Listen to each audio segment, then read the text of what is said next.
სამეცნიერო აღმოჩენები ყოველთვის არ იწყება შეძახილით ევრიკა. მე ვიპოვე. ისინი ხშირად იწყება უბრალოდ დაკვირვებით, რაღაცა ერთგვარი ეჭვით, გარკვეული შფოთვის გრძნობით. და ეს იყო ზუსტად ჩემი ძიების საწყისი წერტილი. ასე აღწერა ჩარლზ მურმა გადამწყვეტი მომენტი, რომელმაც შეცვალა მისი ცხოვრება. მისი არაჩვეულებრივი ისტორია იქნება ამ დოკუმენტური ფილმის საწყისი წერტილი და ის, რაც მურისთვის გაბრწყინების მიზეზი გახდა, გამოუძების სარად გამოდგება ყველა ჩვენგანისთვის, მთელი კაცობრიობისთვის. მაგრამ მოდი ვისაუბროთ ყველაფერზე თანმიმდევრულად. დიდი გეოგრაფიული აღმოჩენების ეპოქა დიდი ხანია გავიდა. დღეს ვერავინ წარმოიდგენს, რომ დედამიწაზე ჯერ კიდევ არის შეუსწავლელი კონტინენტების, არქიპელაგების ან კუნძულების ბნელი ლაქები. მეკობრეების და დამპყრობლების შესახებ სათავგადასავლო რომანების კითხვით, ჩვენ წარმოვიდგენთ ოკეანეებისა და ზღვების უზარმაზარ ცისფერ სივრცეებს, გამწვანებული ეგზოტიკურ კუნძულებს და დიდებული ფრინველების, თევზებისა და ცხოველების სიმრავლეს. ეს იყო ჩარლზ მურის აზროვნება, პლეიბოი და იახტსმენი, მდიდარი ქიმიური კომპანიის მფლობელის შვილი.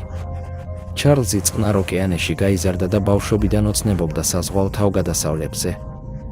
1997 წელს მან მონაწილეობა მიიღო ტრანსპაკი იახტ რეისში, რომელიც გაიმართა ლოს-ანჯელესსა და ჰონოლულუს შორის.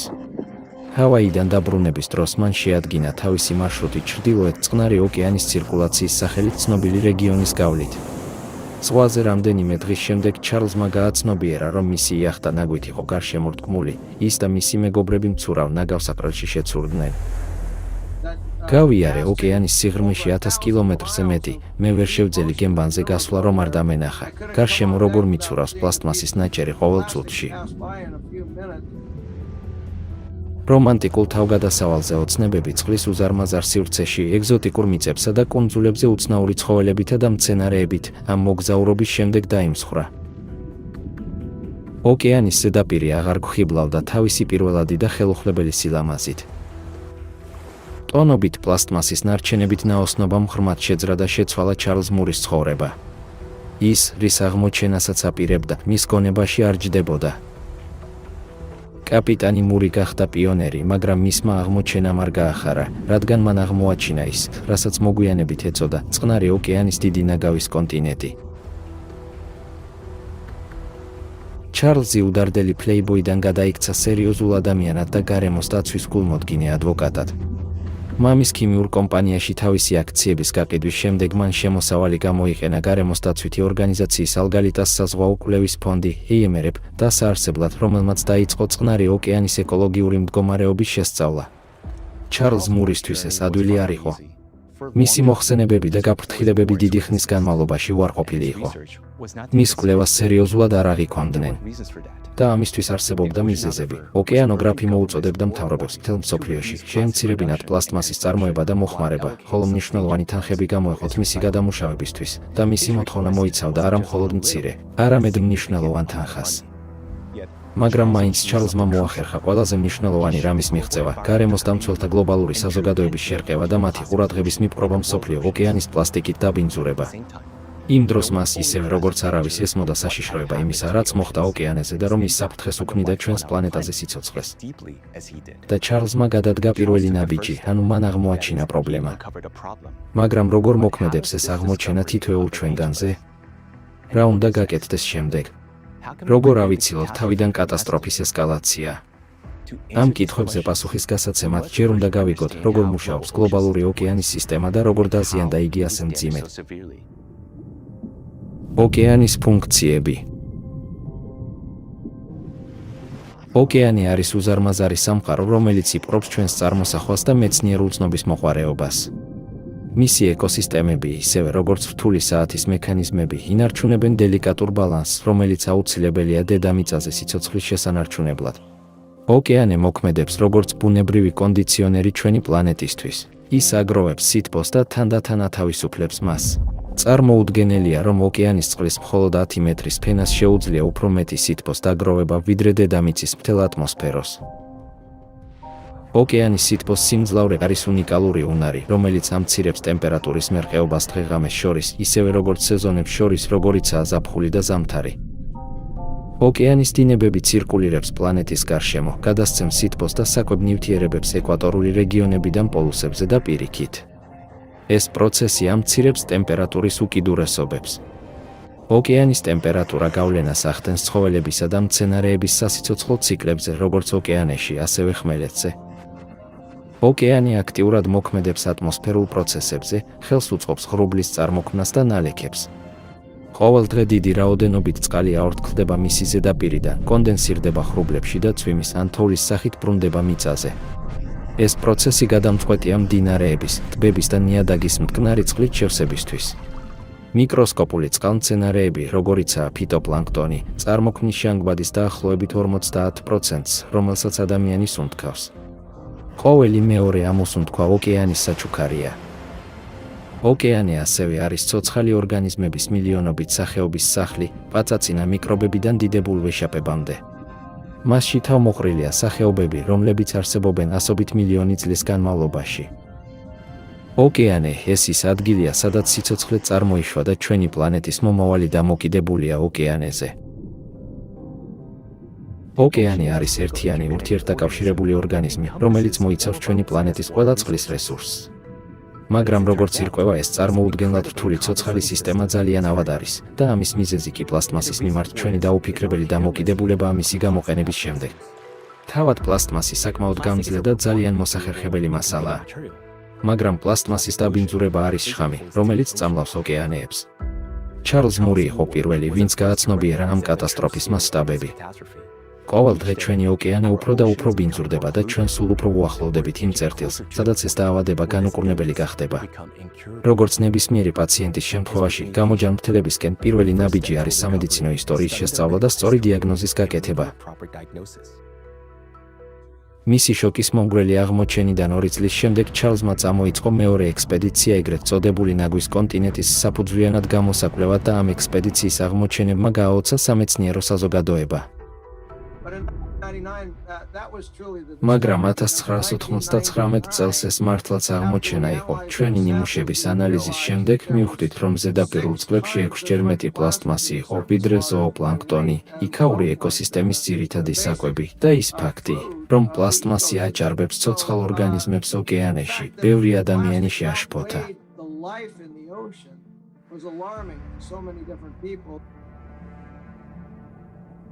წყნარი ოკეანის დიდი ნაგავის კონტინენტი, ფაქტობრივად, პლანეტის უდიდესი ნაგავსაყრელია, რომელიც სწრაფად იზრდება 1950-იან წლიდან. ეს ოკეანის ნაგავსაყრელი გადაჭიმულია ჩრდილოეთ ამერიკის დასავლეთ სანაპიროდან იაპონიამდე. მისი ფართობი მერყეობს, მაგრამ შეფასებულია დაახლოებით 1.600.000 კვადრატული კილომეტრით. ნაგვის ლაკა შეიცავს მინიმუმ 80,000 ტონა ნარჩენს. და ეს მხოლოდ აისბერგის მწვერვალია. პლასტმასის დაახლოებით 70% იძირება ოკეანის ფსკერზე, სადაც, სავარაუდოდ, ნარჩენების მნიშვნელოვანი რაოდენობაა. არავინ იცის რეალურად რამდენ ნაგავს შეიცავს დიდი წყნარი ოკეანის ნაგავი. ჩრდილოეთ წყნარი ოკეანის სუბტროპიკული ცირკულარი ზედმეტად ვრცელია იმისთვის, რომ მეცნიერებმა შეისწავლონ. გაზომვები აჩვენებს, რომ დიდი ნაგვის ლაკა საგანგაშო სისწრაფით იზრდება. 2015 წლიდან 2022 წლამდე პლასტმასის საშუალო მასა მასში 5-ჯერ გაიზარდა, ხოლო მცირე პლასტმასის ფრაგმენტების რაოდენობა 10-ჯერ. მარკუს ერიქსენმა, ალგალიტას საზღვაო კვლევების ფონდის, ამერიკა, კვლევის დირექტორმა, აღნიშნა, ხალხის თავდაპირველი იდეა იყო ის, რომ ეს იყო პლასტმასის ნაგვის კუნძული, რომელზედაც თითქმის შეგეძლო სიარული. თლად ასე არ არის, ის თითქმის პლასტმასის წვნიანს ჰგავს. დიდი ნაგვის ლაკა ხდება პლანეტის მე-7 კონტინენტი. მაგრამ ეს არ არის ერთადერთი. დღეს მეცნიერებმა აღმოაჩინეს 5 ნაგვის დიდი დაგროვება, 2 ატლანტის ოკეანეში, 2 წყნარ ოკეანეში და 1 ინდოეთის ოკეანეში. მილიონობით ტონა პლასტმასი და სხვა ნარჩენები ცურავს ოკეანეებში. ამ ადგილებზე ნაგვის 80%-მდე პლასტმასის ნარჩენებია. ნაგვის კუნძულები კატასტროფული ტემპით იზრდება. თუ გარშემო მიმოვიხედავთ, შემდეგს შევამჩნევთ, ჩვენს გარშემო 10 ნივთიდან 8 დამზადებულია პლასტმასისგან. ჩვენ გვძინავს ბალიშებზე პლასტმასის შიგთავსით, ვიხეხავთ კბილებს პლასტმასის კბილის ჯაგრისებით და ვსვამთ პლასტმასის ბოთლებიდან. თქვენ უყურებთ ამ ფილმს პლასტმასისგან დამზადებულ ეკრანზე, იქნება ეს ტელევიზორი, ლეპტოპი თუ ტელეფონი. უბრალოდ შეუძლებელია წარმოვიდგინოთ ჩვენი თანამედროვე ცხოვრება ამ მასალის გარეშე. ჩვენს ირგვლივ სამყარო პლასტიკური გახდა. პლასტიკი დღეს კაცობრიობის ერთ-ერთი ყველაზე აქტუალური პრობლემაა. ჩვენ გადავწყვიტეთ, რომ რადგან პლასტმასის დაბინძურება იგნორირებული იყო, ავიღებდით ინიციატივას და დავიწყებდით იმის შექმნას, რაც მოგვიანებით ცნობილი გახდა, როგორც დიდი პლასტიკური გამოუვიძება. იმის გაცნობიერება, რომ ეს მასალა ალბათ ყველაზე გავრცელებულია ჩვენს ყოველდღიურ ცხოვრებაში. მე მიყვარს თქმა, რომ ძილის შემდეგ ყველაზე მეტ დროს ვატარებთ პლასტმასის შეფუთვის გახსნაში, რადგან ძალიან დიდ დროს ვხარჯავთ მხოლოდ პლასტმასისგან ნივთების ამოღებაზე, რომელიც ფაქტიურად ყველაფერს ფარავს. რა დამღუპველი შედეგები მოჰყვება პლასტმასის ნარჩენების უკონტროლო გადაყრას მსოფლიო ოკეანეებში. და მთავარი პრობლემა ის არის, რომ პლასტმასი სხვა ნივთიერებებისგან განსხვავებით არ ქრება. ის რჩება გარემოში. ის არ გადის ნორმალურ ბიოდეგრადაციის ციკლს. იგი გამოიგონეს ბუნებრივი დაშლის დასამარცხებლად. ამრიგად ბუნებრივი დაშლის დამარცხებით ის ჩვენი გარემოს მუდმივ ნაწილად იქცა.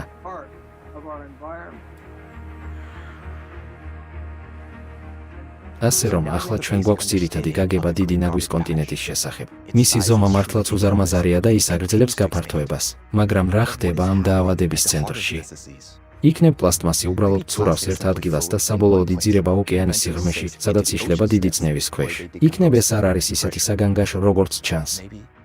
ასე რომ რისი გაგება მოვახერხეთ დღეისათვის? პლასტმასის მიკრო და ნანო ნაწილაკებად დაშლა. ახლა ეს არის ზღვის არსებების სიკვდილის ერთ-ერთი მთავარი მიზეზი და მისი როგორც მკვლელის შესწავლა აუცილებელია. ის არის მტაცებელი, რომელიც კლავს, მაგრამ არასდროს ჭამს. გარდა ამისა, ის თავად ხდება ჭამის მოხმარების ობიექტად, ავსებს კუჭებს, მაგრამ არ იძლევა არანაირ კვებით ღირებულებას.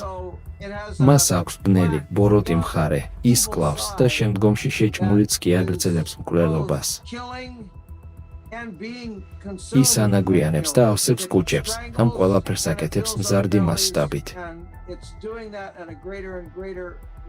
და ეს მხოლოდ მიკროპლასტმასის დონეზეა. ყოველწლიურად მსოფლიოში 400 მილიონ ტონაზე მეტი პლასტმასის ნარჩენი იწარმოება, 2040 წლისთვის კი ეს მაჩვენებელი გასამაგდება.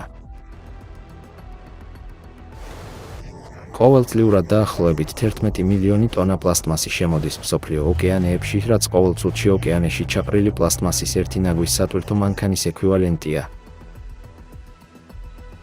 ამჟამად ჩვენი ოკეანეები უკვე შეიცავს დაახლოებით 200 მილიონ ტონა პლასტმასს. კვლევები აჩვენებენ, რომ 2050 წლისთვის ოკეანეში პლასტმასის რაოდენობა სავარაუდოდ გადააჭარბებს ყველა თევზის მთლიან წონას. პლასტმასის დაშლას 500,000 წელი სჭირდება. გარემოს დაცვის სააგენტო აცხადებს, რომ ადამიანის მიერ ოდესმე შექმნილი პლასტმასის 100% ჯერ კიდევ არსებობს. ეს ნარჩენები არ ქრება, ის მხოლოდ გროვდება. წარმოიდგინეთ ნაგავსაყრელი თქვენს უკანა ეზოში, სადაც მუდმივად ემატება ნაგავი, მაგრამ არავის არ გააქვს ის, როგორი იქნება ეს ნაგავსაყრელი ერთი თვის შემდეგ. წყლის სისქეში მცურავი პლასტმასის ნარჩენები ხვდება ოკეანის დინებაში, გადადის ოკეანის ცენტრალურ რეგიონებში და ქმნის ნაგვის მასიურ ლაქებს. ეს ადგილები შეიცავს ისეთ ნივთებს, როგორიცაა სათევზაო ბადეები, ერთჯერადი ბოთლები, შეფუთვა, ტუალეტის სავარძლები, თოჯინები, სატრანსპორტო კონუსები, ფეხბურთის ბურთები, რეზინის იხვები და ტელევიზორებიც კი. პლასტმასი არ იშლება.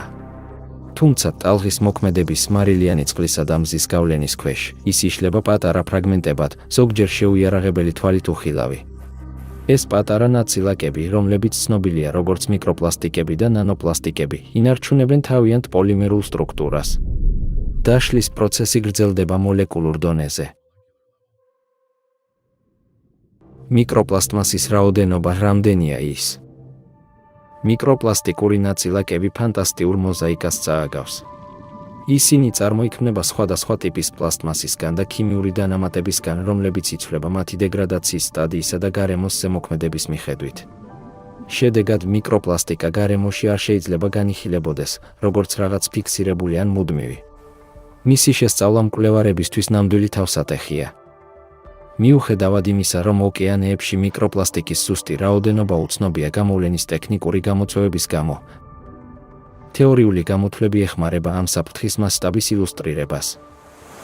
იმის გათვალისწინებით, რომ ამჟამად დაახლოებით 200 მილიონი ტონა პლასტმასის ნარჩენებია ოკეანეებში, ჩვენ შეგვიძლია ჩავატაროთ სააზროვნო ექსპერიმენტი. თუ წარმოვიდგენთ ოკეანეებში არსებული მთელი პლასტმასის დაშლას 50 ნანომეტრიან ნაწილაკებად, მათი სიმკვრივისა და მსოფლიო ოკეანეების მოცულობის გათვალისწინებით, შედეგად მიღებული რიცხვი შემზარავია. ოკეანის წყლის ყოველი ლიტრი შეიცავს 286 მილიონ ასეთ ნაწილაკს. მიუხედავად იმისა, რომ ოკეანეებში არსებული ყველა პლასტმასი ჯერ არ არის დეგრადირებული მიკრო და ნანოპლასტიკებად, ჩვენ გვესმის, რომ ადრე თუ გვიან ის აუცილებლად დაიშლება უთვალავ ნანონაწილაკებად. უკვე დღეს მეცნიერები ოკეანის წყლის ყოველწვეთში მიკროპლასტიკური ნაწილაკების აღმოჩენას ახდენენ. უფრო მეტიც, ოკეანის შიგნით არის რეგიონები, სადაც მიკროპლასტიკების კონცენტრაცია მნიშვნელოვნად მაღალია. გლობალური სამეცნიერო კვლევების უმეტესობა, რომლებიც აღწერს ზღვის პლასტმასის დაბინძურების მასშტაბებსა და მოცულობას, შემოიფარგლება ოკეანის ზედაპირის ფენით. კვლევა აჩვენებს, რომ დაახლოებით 358 ტრილიონი მიკროპლასტიკური ნაწილაკი ცურავს მსოფლიო ოკეანეების ზედაპირზე. თუმცა მზარდი მტკიცებულება მიუთითებს, რომ უთვალავი ტრილიონი მიკროპლასტიკური ნაწილაკი ასევე არის ღრმა წყლებში და ზღვის ფსკერის ნალექებში. სუბუქი პლასტმასები, როგორც წესი, რჩება წყალში, ხოლო უფრო მკვრივი პლასტმასი, ან ზღვის ორგანიზმების მიერ კოლონიზირებული, ოკეანის ფსკერზე იძირება. შეფასებით, ურბანული წყაროებიდან პლასტმასის ნარჩენების დაახლოებით 50%-ს აქვს უფრო მაღალი სიმკვრივე, ვიდრე ზღვის წყალს, რაც იწვევს მის ფსკერზე ჩაძირვას, ღრმა ზღვის დინებით გადატანას და თხრილებსა და ღრმულებში დაგროვებას. მიკროპლასტიკა ოკეანის ყველაზე ღრმა წერტილშიც კი აღმოაჩინეს, მარიანას თხრილის ფსკერზე. სინამდვილეში, მიკროპლასტიკური ნარჩენების პირველადი საცავია არა ოკეანის ზედაპირი, არამედ ღრმა ზღვის ფსკერი. შესაბამისად, მთელი ზღვის ფსკერი თანდათან იფარება პლასტმასის ფენით. თუმცა მიკროპლასტიკებით ოკეანის დაბინძურების შესახებ მონაცემები დაწეულია და, ფაქტობრივად, ყველაფერი გაცილებით უარესადაა. ყველას არ აქვს წვდომა ძალიან დახვეწილ და ძვირადღირებულ ინსტრუმენტებზე და სინჯის აღების ინსტრუმენტებზე, განმარტავს მელანი ბერგმანი, ბიოლოგი ალფრედ ვეგენერის ინსტიტუტიდან გერმანიაში. მისი აზრით, ზღვის მიკროპლასტიკური ნაწილაკების დაახლოებით 90% შეიძლება გამოტოვებული იყოს სინჯის აღების სტანდარტული ტექნიკით, რადგან ისინი ძალიან მცირეა გამოსავლენად. პლასტმასის ყველაზე მაღალი კონცენტრაცია ნაგვის ზონებშია. ეს ოკეანის ნაგავსაყრელები მიკროპლასტმასის უწყვეტი წარმოებისთვის ქარხნების მსგავსად მოქმედებს. ისევე, როგორც ვირუსის გავრცელება სისხლში, მიკროპლასტიკა გლობალურ ოკეანის სისტემაში ნაწილდება დინების საშუალებით. მას შემდეგ, რაც ოკეანეების ცირკულაცია არის მსოფლიოს ყველა ოკეანეში, მიკროპლასტმასის დაგროვება ხდება გლობალური მასშტაბით. გამონაკლისი არც ისეთი შორეული და დაუსახლებელი რეგიონია, როგორიც არქტიკაა. ყინულის ბირთვის კვლევებმა აჩვენა, რომ არქტიკულ ოკეანეში მიკროპლასტიკური დაბინძურების დონე 2 რიგის სიდიდისაა, ანუ 100-ჯერ მეტი ვიდრე წყნარი ოკეანის ცირკულარულზე. დაბინძურების ორი ფენის, ზედაპირული და ქვედა ფენების გარდა, მიკროპლასტმასის კონცენტრაცია მნიშვნელოვნად იზრდება სხვა ზონაში, თერმოკლინის რეგიონში. ეს არის წყლის ფენა, სადაც ტემპერატურა მკვეთრად იცვლება სიღრმესთან ერთად. ამ ფენაში მაღალი სიმკვრივის გრადიენტების გამო, მიკრო და ნანოპლასტიკები ჩერდება იქ დიდი ხნის განმავლობაში. წარმოიდგინეთ ოკეანე, როგორც ფენებიანი ნამცხვარი, სადაც თითოეულ ფენას აქვს განსხვავებული ტემპერატურისა და სიმკვრივის მახასიათებლები. მიკროპლასტიკები გროვდება ამ ფენებს შორის საზღვრებზე. გარდა ამისა, მიკროპლასტმასის ტრანსპორტირება შესაძლებელია ოკეანეში ცოცხალი არსებებით, რომლებიც შთანთქავენ, ამუშავებენ და გამოყოფენ. ახლა უდავოა, რომ მიკროპლასტიკა ყველგანაა. ის იმყოფება წყლის ყველა ობიექტში, რადგან ჩვენს პლანეტაზე ოკეანეები, მდინარეები და ტბები ერთმანეთთან არის დაკავშირებული. მაგრამ ზოგიერთმა შეიძლება გააპროტესტოს, ნუ კარგი რა, ასეც რომ იყოს. მაგრამ მიკროპლასტიკა იმდენად პატარაა, რომ არ ღირს ამაზე ინერვიულო. გულისხმობ, მე მათ ვერ ვხედავ წყალში, რომელსაც მე ვსვამან პომიდორში სალატში, მიუხედავად იმისა, რომ ისინი გაიზარდა წყლით, რომელიც ურთიერთდაკავშირებულია გლობალური წყლის ციკლის ნაწილის. შესაძლოა ისინი არც თუ ისე საშიში, როგორც ჩანს. მაგრამ ეს ასეა. მიკროპლასტიკა, ტოქსინებისა და ბაქტერიების წყარო. მზის შუქისა და ტალღების გავლენით პლასტმასი იშლება წვრილ ნაწილაკებად, ათავისუფლებს საღებავებს, პლასტიზატორებს და სხვა ქიმიურ ნაერთებს ოკეანის წყალში. ამ ნივთიერებებიდან ბევრი ტოქსიკურია. შედეგად ოკეანის წყალი ტოქსიკურ წვნიანად იქცევა. ამ წვნიანში პლასტმასი გამუდმებით იშლება მიკრო და ნანოპლასტიკებად, რის გამოც ოკეანე სულ უფრო ტოქსიკური ხდება. კვლევებმა აჩვენა, რომ ნანოპლასტიკა უფრო ტოქსიკურია, ვიდრე მიკროპლასტიკა, იმის გამო, რომ უფრო მეტი უნარი აქვს იმოქმედოს ღრუბელივით, შთანთქავს დამაბინძურებლებს წყლისა და ჰაერიდან. პლასტმასის ნარჩენების ზედაპირი ხდება მავნე წყალმცენარეების, ბაქტერიების და სოკოების კოლონიების სახლი, რომლებიც სწრაფად მრავლდებიან. ეს პლასტიკური კუნძულები არის პათოგენური მიკროორგანიზმების წყარო, რომლებსაც შეუძლიათ გამოიწვიონ საშიში დაავადებები ადამიანებში და ცხოველებში. უფრო მეტიც, პლასტმასის ნამსხვრევები შეიძლება იყოს ხიდი, რომელიც საშუალებას აძლევს სანაპირო ორგანიზმებს მიაღწიონ ღია ოკეანემდე, არღვევს ეკოსისტემების მკიფე წონასწორობას. შედეგად ეს ნაგვის კუნძულები საშიში ბაქტერიების გამრავლების ადგილად იქცევა, რაც საფრთხეს უქმნის ყველა ცოცხალ არსებას. მიკროპლასტიკა კლავს ცოცხალ ორგანიზმებს. პლასტმასს აქვს მნიშვნელოვანი გავლენა საზღვაო ეკოსისტემებზე. ყოველწლიურად 1 მილიონზე მეტი ზღვის ფრინველი და 100,000 ზღვის ცხოველი იღუპება პლასტიკური დაბინძურების გამო. ზღვის კუების 100%-ს მუცელში პლასტმასი აქვს. თუ მარჯანი პლასტმა შეეჯახება, მისი დაავადების განვითარების ალბათობა 4%-დან 99%-მდე იზრდება. ეს კატასტროფაა, რადგან მარჯნები არის ჰაბიტატი ზღვის ბინადართა მეოთხედისთვის. გადაშენების დიდი მოვლენა, რომელსაც ახლა განვიცდით, ჰგავს გადაშენებას, რომელმაც გაანადგურა დინოზავრები და ის კვლავ მოსპობს სიცოცხლეს პლანეტაზე. ამაში არის გარკვეული სიმართლე. სიცოცხლე ნამდვილად ნადგურდება. მე მჯერა, რომ ოკეანის სიცოცხლე პლასტმასის გამო კვდება ახლა. და ხმელეთზე კლიმატის ცვლილების გამო და ასევე პლასტმასის გამო. მიკროპლასტიკა იმდენად პატარაა, რომ პლანქტონი მათ შთანთქავს. პლანქტონი არის კვების ჯაჭვის საფუძველი. ბევრი ზღვის სახეობა იკვებება პლანქტონით, ხოლო ისინი, ვინც არ მოიხმარენ პლანქტონს, ჭამენ არსებებს, რომლებმაც უკვე შეჭამეს იგი. ამრიგად მიკროპლასტიკა ხდება კვების ჯაჭვის ნაწილი. რაც უფრო დიდია თევზი, მით მეტ მიკროპლასტიკს შეიცავს იგი. კვლევის თანახმად ყველაზე დიდი ცხოველი, რომელიც ოდესმე ცხოვრობდა დედამიწაზე, ასევე მიკროპლასტიკების ყველაზე დიდი მომხმარებელია. თითოეული ვეშაპი დღეში 43 და 6 კილოგრამამდე პლასტმასს მოიხმარს. თუმცა ვეშაპები არ იღებენ პლასტმასს უშუალოდ წყლიდან. მიკროპლასტიკების 99% მათ სხეულში საკვების საშუალებით ხვდება. სხვა სიტყვებით რომ ვთქვათ, ეს ნივთიერება უკვე იმყოფება იმ მტაცებლის შიგნით, რომელსაც ვეშაპები მოიხმარენ. აღსანიშნავია, რომ პატარა მიკროპლასტიკები უფრო სახიფათო გავლენას ახდენს ორგანიზმებზე უჯრედულ დონეზე. ნანოზომის პლასტმასის ნაწილაკები აღწევს უჯრედის მემბრანაში და რჩება უჯრედების შიგნით, რადგან ისინი არ გამოიდევნება ორგანიზმიდან. გარდა ამისა, მიკრო და ნანოპლასტიკები აზიანებენ დნმ-ს ბირთვის შიგნით. პლასტმასის ნაწილაკები არა მხოლოდ შეიცავს ტოქსიკურ ნივთიერებებს, არამედ შთანთქავს ორგანულ დამაბინძურებლებს ზღვის წყლისა და მასზე არსებული ბაქტერიების კოლონიებიდან. საბოლოო ჯამში ეს ყველაფერი ხდება ადამიანის ორგანიზმში ზღვის პროდუქტების მოხმარებით. ასე რომ ჩვენ არ ვჭამთ მხოლოდ საკუთარ ნაგავს, ჩვენ ვჭამთ ტოქსინებით, ბაქტერიებითა და სოკოებით გაჟრენთილ ნაგავს. გარდა ამისა, მიკრო და ნანოპლასტიკები ჩვენს ორგანიზმში შედიან სხვა საკვები პროდუქტების, სასმელი წყლის, ჰაერის და ზღვის ნიავითაც კი. ახლა ჩვენ ვიცით, რომ ეს მიკროპლასტმასი ხდება ნანოპლასტმასი. ისინი ხდებიან ჰაერში. ისინი შედიან ჩვენს წყალში და შედიან ჩვენს საკვებში და ბოსტნეულშიც კი. ასე რომ, თუ ითვლებოდა, რომ ისინი მხოლოდ ზღვის არსებებისთვისაა პრობლემა, ახლა ეს პრობლემაა ყველა ადამიანისათვის, ყველა ეკოსისტემისთვის, ყველა ჰაბიტატისთვის. კარგია, ახლა ჩვენ ვიცით, რომ პლასტმასი ნამდვილად იწვევს დაავადებებს. პლასტმასი ამცირებს თქვენს სიცოცხლეს. მიკრო და ნანოპლასტიკები გროვდება სისხლში და ტრანსპორტირდება ადამიანის სხვადასხვა ორგანოებში. მიკროსკოპული პლასტმასის ნაწილაკები აღმოაჩინეს სისხლში, თავის ტვინში, გულში, ფილტვებში, დედის რძეში, პლაცენტაში და ბოლო დროს პენისებში, სათესლე ჯირკვლებში და ადამიანის სპერმის ნიმუშებში.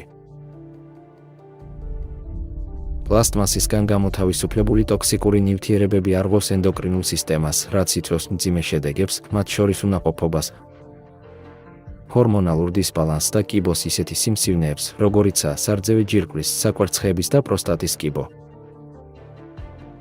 პლასტმასის ქიმიური დანამატები ასევე უარყოფითად მოქმედებს გულ-სისხლძარღვთა სისტემაზე და ზრდის ათეროსკლეროზის რისკს. როგორც კი ისინი მიაღწევენ ტვინს, მიკრო და ნანოპლასტიკური ნაწილაკები ზრდის ნეიროდეგენერაციული დარღვევების ალბათობას, როგორიცაა ალცჰეიმერი და პარკინსონის დაავადება. პლასტიკური ნაწილაკების ჩასუნთქვა ხელს უწყობს ასთმის და ფილტვის კიბოს განვითარებასაც კი. წყალბადის ბმები არის ძირითადი დამაკავშირებელი ძალა, რომელიც აწესრიგებს მატერიას მაღალ სტრუქტურულ ფორმებად. კვლევებმა აჩვენა, რომ ნანოპლასტიკების თანდასწრებით ცილის მოლეკულები დეფორმირდება ნანოპლასტიკებსა და ცილებს შორის ძლიერი წყალბადის ბმების წარმოქმნის გამო. გახსოვდეთ, რომ ყველა ცოცხალი ორგანიზმი შედგება ცილებისგან, შესაბამისად მათ დეფორმაციას შეიძლება ჰქონდეს სერიოზული ბიოლოგიური შედეგები, რაც გავლენას მოახდენს უჯრედების, ქსოვილებისა და ორგანოების ფუნქციონირებაზე. ეს საფრთხეს უქმნის პლანეტაზე მთელი სიცოცხლის არსებობას. როგორც ვხედავთ, ნაგვის ლაქის საკითხი, სადაც პლასტმასი იშლება მიკრონაწილაკებად და ვრცელდება ჩვენი პლანეტის ყველა წყლის ობიექტში. ეს უფრო ფართო მასშტაბის გამოდის. ერთ-ერთი მთავარი ნაბიჯი არის ის, რომ მიკრო და ნანოპლასტმასის პრობლემა გავლენას ახდენს ყველა ადამიანზე და მთელ ცხოვრებაზე ამ პლანეტაზე. ახლა ჩვენ გვსურს აღვნიშნოთ, რომ ნანოპლასტიკა კიდევ უფრო საშიშია, ვიდრე ვირუსები, რადგან სანამ ვირუსები შეიჭრებიან უჯრედებში, ნანოპლასტიკა კიდევ უფრო შორს მიდის, ანუ ისინი გავლენას ახდენენ ცილის მოლეკულებზე. და ვინაიდან ყველა ცოცხალი არსება ცილებისგან შედგება, ნანოპლასტიკა პირდაპირ საფრთხეს უქმნის ყველა ცოცხალ ორგანიზმს. სინამდვილეში მათ შეუძლიათ გავლენა მოახდინონ გენეტიკური ინფორმაციის თავად მატარებელზე, დნმ-ზე, რაც პოტენციურად იწვევს ჯაჭვების გაწყვეტას და გენეტიკურ მუტაციებს. ასე რომ, პლასტიკასთან დაკავშირებული საკითხები ყველა ჩვენგანს უკვე ეხება, მაგრამ თქვენ იცით, ეს მხოლოდ ისტორიის ნაწილია.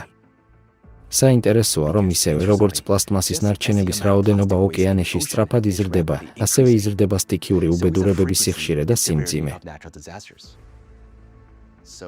და აქ ჩნდება კითხვა, არის თუ არა კავშირი მიკრო და ნანოპლასტმასებს შორის, რომლებმაც შეაღწიეს წყლის ყოველწვეთსა და კლიმატის ცვლილებებს შორის. ან იქნება არანაირი კავშირი არ არის და ამინდი მალე ნორმალურ პირობებში დაბრუნდება, არა?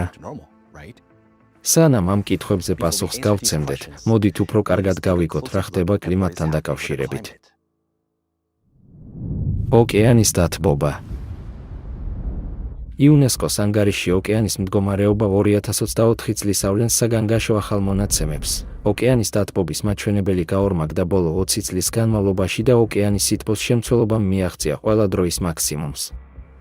კვლევებმა აჩვენა, რომ 1955-1986 წლებში მსოფლიო ოკეანეები სტაბილურად თბებოდა. თუმცა ბოლო 10 წლეულების განმავლობაში დათბობის ტემპი მნიშვნელოვნად დაჩქარდა. 2023 წელს ოკეანის ზედაპირის გლობალურმა ტემპერატურამ მიაღწია ისტორიაში ყველა დროის მაღალ დონეს და 2024 წელს განაგრძო ეს აღმავალი ტენდენცია. ზღვის ზედაპირის ტემპერატურა რეკორდულად მაღალ დონეზე რჩებოდა ზედიზედ 15 თვის განმავლობაში. პირველად ისტორიაში საშუალო გლობალური ტემპერატურა 1,5 გრადუს ცელსიუსით გაიზარდა პრეინდუსტრიულ მაჩვენებელზე. ექსპერტების აზრით, სწორედ ეს მაჩვენებელია ის კრიტიკული ზღვარი, რომელიც გამოიწვევს მასიური კლიმატის რყევებს. ეს ზრდა მოსალოდნელი იყო 21 საუკუნის შუა წლებში, მაგრამ რეალურად ჩვენ უკვე გადავკვეთეთ. გაეროს პროგნოზების თანახმად ეს ტენდენცია სავარაუდოდ გაგრძელდება. გლობალური ტემპერატურა ამ საუკუნის ბოლოსთვის პოტენციურად მოიმატებს თითქმის 3 გრადუს ცელსიუსით. სიდნეის ტექნოლოგიური უნივერსიტეტის გამოყენებითი ფიზიკის დამსახურებულმა პროფესორმა ჯეფ სმიტმა თქვა, რომ 70 წელზე მეტი დაგროვილი მონაცემები აჩვენებს ოკეანის ტემპერატურის და ოკეანეებში შენახული მთლიანი ენერგიის დაჩქარებულ ზრდას. ამჟამინდელი სამეცნიერო მოდელები ატმოსფერული სათბურის გაზების მუდმივი მატების არსებობის პირობებში არ პროგნოზირებენ ამ საშიშ აჩქარებას. პროფესორი ჯეფ სმიტი, ემერიტუს პროფესორი გამოყენებითი ფიზიკის. გარდა ამისა, ბოლო 60 წლის განმავლობაში ოკეანეები უფრო დიდ სიღრმეზე 15 ჯერ უფრო სწრაფად თბებოდა, ვიდრე წინა 10,000 წლის განმავლობაში. ეს იმაზე მეტყველებს, რომ გლობალური დათბობის პროცესები არ შემოიფარგლება მხოლოდ ოკეანის ზედაპირით, არამედ გავლენას ახდენს ოკეანის ღრმა ნაწილებზე, სადაც მზის სინათლე ვერ აღწევს. ასეთ სიღრმეზე წყლის გასატყობად საჭიროა დიდი რაოდენობით ენერგია, რაც ასახავს პრობლემის მასშტაბებს. მეცნიერთა აზრით, ოკეანის დათბობის ამჟამინდელი ტემპის მისაღწევად საჭირო ენერგია იქნება 7 ატომური ბომბის აფეთქების ტოლფასი, იგივე ბომბის, რომელიც ჩამოგდებული იყო ჰიროშიმაზე, ყოველ წამში, განუწყვეტლივ, მთელი წლის განმავლობაში. ეს არის შემაძრწუნებელი ციფრები, რომლებიც აჩენს გადამწყვეტ კითხვას, საიდან მოდის მთელი ეს ენერგია? ოკეანის ტემპერატურის მატებასთან ერთად, ზღვის დონე აგრძელებს ასვლას, რაც საფრთხეს უქმნის მთელ სანაპირო ზოლს. ბოლო 2 საუკუნის განმავლობაში გლობალური ზღვის დონე გაიზარდა 21 სანტიმეტრით, აქედან 10,1 სანტიმეტრით მხოლოდ ბოლო 30 წლის განმავლობაში. ზღვის დონე ახლა 2,5-ჯერ უფრო სწრაფად იზრდება, ვიდრე ადრე და ეს ტენდენცია გრძელდება. თუ ეს ტენდენცია შენარჩუნდება, მილიონობით ადამიანი გახდება კლიმატის ლტოლვილი, იძულებული გახდება დატოვოს სახლები და ეძებოს თავშესაფარი სანაპირო ზონებიდან მოშორებით. გარდა ამისა, 1960-იანი წლებიდან ოკეანემ დაკარგა ჟანგბადის 2% მისი წყლების დათბობისა და ინდუსტრიული საყოფაცხოვრებო და სასოფლო-სამეურნეო ჩამონადენის დაბინძურების გამო. სანაპირო საზღვაო სახეობები იხრჩობიან ჟანგბადის დონის შემცირების გამო. გამოვლენილია 700-მდე მკვდარი ზონა, სადაც თითქმის არ არის დარჩენილი ზღვის ფლორა და ფაუნა. ოკეანის დათბობა იწვევს უფრო ხშირ და მძიმე ექსტრემალურ ამინდის მოვლენებს, როგორიცაა წყალდიდობა, ტაიფუნები და ექსტრემალური ნალექი. ეს ყველაფერი საფრთხეს უქმნის პლანეტის ეკოსისტემებს და მილიარდობით ადამიანის სიცოცხლეს. ყოველწლიურად ეს პროცესი ჩქარდება და ცვლილებები უფრო და უფრო შესამჩნევი ხდება. სტიქიური უბედურებების ანომალიური მატება. წლების განმავლობაში ოკეანე მოქმედებდა როგორც დედამიწის კლიმატის ბუნებრივი რეგულატორი, თუმცა ახლა ის ხდება დესტრუქციული ფენომენების წყარო. არანორმალური ნალექები და წყალდიდობები. ოკეანის წყლების დათბობა აძლიერებს აორთქლებას, ატმოსფეროს აჯერებს ტენით, რომელიც საბოლოოდ წარმოიქმნება ძლიერი ნალექის სახით. აი როგორ შეიცვალა ევროპაში ანომალიური ნალექების სიხშირე 2000 წლიდან. ნალექის რეკორდულმა დონემ ახალ უკიდურესობებს მიაღწია. ერთი თვის ნალექი, რომელიც ერთ დღეში ხდება, აღარავის უკვირს. მთელი წლიური ნალექი სულ რამდენიმე დღეში ან თუნდაც საათში ჩამოდის, ეს არის ახალი რეალობა. ირანში თითქმის 3 წლის ნალექი სულ რაღაც 3 დღეში დაეცა. ომანში, რეგიონში ერთ დღეში 2 წლიანი ნალექი იყო. იმავდროულად, არაბთა გაერთიანებულ საემიროებში გასაოცარი 5 წლის ნალექი სულ რაღაც 24 საათში დაეცა. ასეთ ექსტრემალურ ნალექის პირობებში კატასტროფული წყალდიდობის თავიდან აცილება შეუძლებელია. სამწუხაროდ ესპანეთში მომაკვდინებელი წყალდიდობა ნათელი მაგალითია. ვალენსიის რეგიონში ერთ წელზე მეტი ნალექი სულ რაღაც 8 საათში დაეცა. შედეგი იყო დამანგრეველი წყალდიდობა, რომელმაც 220-ზე მეტი ადამიანის სიცოცხლე შეიწირა და ქალაქის ქუჩები ტალახის, დანგრეული მანქანებისა და დანგრეული შენობების ნამსხვრევების ქაოტურ ლანდშაფტად აქცია. უპრეცედენტო, შეუპოვარი წყალდიდობა სამხრეთ ბრაზილიაში აპრილის ბოლოს დაიწყო. სტიქიას 181 ადამიანის სიცოცხლე შეეწირა. 9 მილიონზე მეტი ადამიანი დარჩა უსახლკაროდ. ავღანეთის ჩრდილოეთ პროვინციებში წყალდიდობამ ასობით ადამიანის სიცოცხლე შეიწირა. ტალახისა და წყლის ნაკადებმა მთელი დასახლებები გაანადგურა.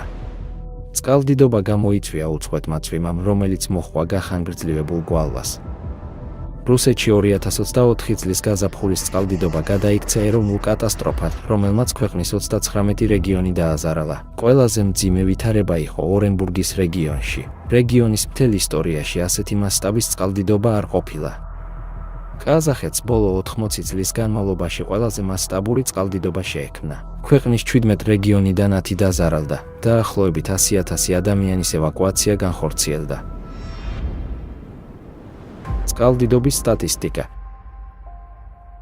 1970-იან წლებში იყო მხოლოდ 260 დიდი წყალდიდობა 10 წლის განმავლობაში.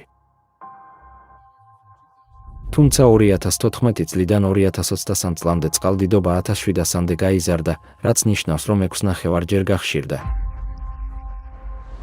ევროპაში ბოლო 5 წლის განმავლობაში ექსტრემალური ნალექები 44-ჯერ უფრო ხშირად იყო, ვიდრე 2000 წლიან წლებში. 2024 წელს კატასტროფულ მოვლენებს შორის დრო შემცირდა და მათი ინტენსივობა იმდენად გაიზარდა, რომ ადამიანები ვერ ასწრებენ ფეხზე დადგომას ერთი კატასტროფისგან, კვლავ აღმოჩნდებიან სხვა დესტრუქციული მოვლენის ეპიცენტრში. ეკონომიკასა და ინფრასტრუქტურაზე შედეგები თვეების ან წლების განმავლობაში გრძელდება. თოვლი. თოვლი ასევე არღვევს ყველა ისტორიულ რეკორდს. გასულ ზამთარში მასიურმა ქარბუქმა მოიცვა ევროპა, ამერიკა, კანადა, რუსეთი, ყაზახეთი, ჩინეთი, თურქეთი, იაპონია და ბევრი სხვა რეგიონი. მონღოლეთის ტერიტორიის 90%-ზე მეტი თოვლით იყო დაფარული, ზოგიერთ რაიონში კი 1 მეტრზე მეტი სიმაღლის. კატასტროფული ზიანი მიაყენა მეცხოველეობის რეგიონებს, დაახლოებით 4 მილიონი სული პირუტყვიში მშილისა და გამოფიტვისგან დაიღუპა. ტემპერატურის ანომალიები 2024 წელს თითქმის ყველა ქვეყანამ განიცადა და აგრძელებს რეკორდული სიცხის ტალღებს. 15 მარტს პრაღაში, ჩეხეთში, სადაც საშუალო მაქსიმალური ტემპერატურა ჩვეულებრივ არ აღემატება 9 გრადუს ცელსიუსს, 229 წლის დაკვირვების შემდეგ პირველად დაფიქსირდა ტემპერატურის ახალი რეკორდი +18 გრადუს ცელსიუსი.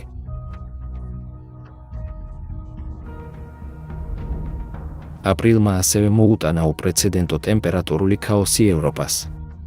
სულ რაღაც 10 დღეში 128 ქვეყანამ სიცხის ახალი რეკორდი დაამყარა. ევროპის უმეტეს ქვეყნებში აპრილში უფრო ცხელი ტემპერატურა იყო, ვიდრე ჩვეულებრივ შუა ზაფხულშია ხოლმე. ამავდროულად დაფიქსირდა ისტორიაში ერთ-ერთი ყველაზე მკვეთრი ტემპერატურის რყევა. სლოვენიაში ტემპერატურა მხოლოდ ერთ დღეში 26 გრადუს ცელსიუსით დაეცა. ინდოეთში აპრილში ტემპერატურა მიაღწია 46 გრადუს ცელსიუსს, რაც ბევრად აღემატება ნორმას 35 გრადუს ცელსიუსს. ადამიანი ვერ იტანს ასეთ სიცხეს. მას შემდეგ, რაც გარეთ მომუშავე პოლიციელებმა დაიწყეს გონების დაკარგვა, ჩაფხუტები კონდიციონერით დაემატა მათ აღჭურვილობას.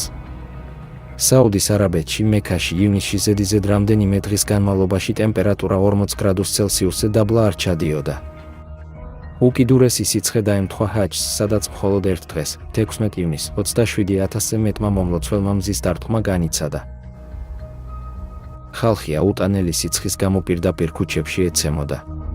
წარმოუდგენელია, რომ სულ მცირე 1300 ადამიანი დაიღუპა. ტორნადოები და მიკროაფეთქებები.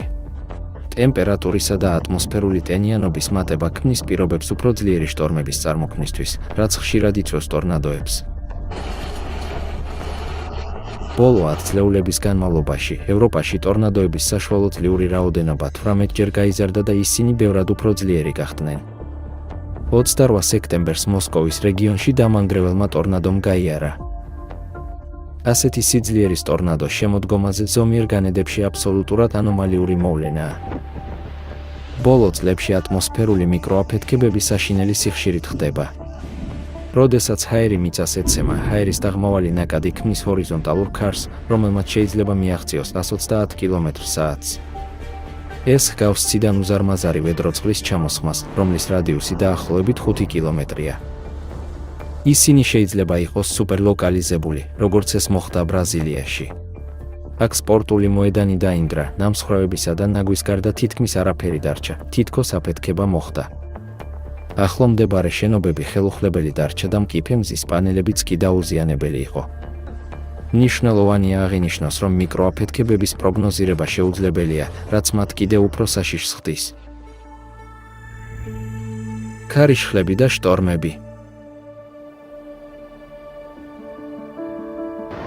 ქარიშხლები ახლა ხმელეთზე მოდის ისეთ ადგილებში, რომლებიც ადრე უსაფრთხოდ ითვლებოდა. დაკვირვების ისტორიის მანძილზე მხოლოდ 3 ქარიშხალმა დაარტყა მექსიკის სანაპირო ზოლს ქალაქ აკაპულკოს მახლობლად. 2 მათგანი ერთ წელზე ნაკლებ დროში მოხდა, ქარიშხალი ოტისი 2023 წლის ოქტომბერში და ქარიშხალი ჯონი 2024 წლის სექტემბერში, რაც კოშმარად იქცა მექსიკის მაცხოვრებლებისთვის.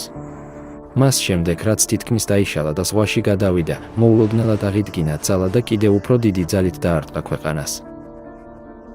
ტაიფუნი იაგიმ ვიეტნამში უზარმაზარი ნალექი მოიტანა, რის შედეგადაც სულ მცირე 300 ადამიანი დაიღუპა და ასობით დაშავდა. ქარიშხალი ჰელენი ისტორიაში ყველაზე ძლიერი ქარიშხალი გახდა. მომაკვდინებელმა ქარიშხალმა 6 შტატში სულ მცირე 230 ადამიანის სიცოცხლე შეიწირა. მან ამერიკას 250 მილიარდი დოლარის ეკონომიკური ზარალი მიაყენა.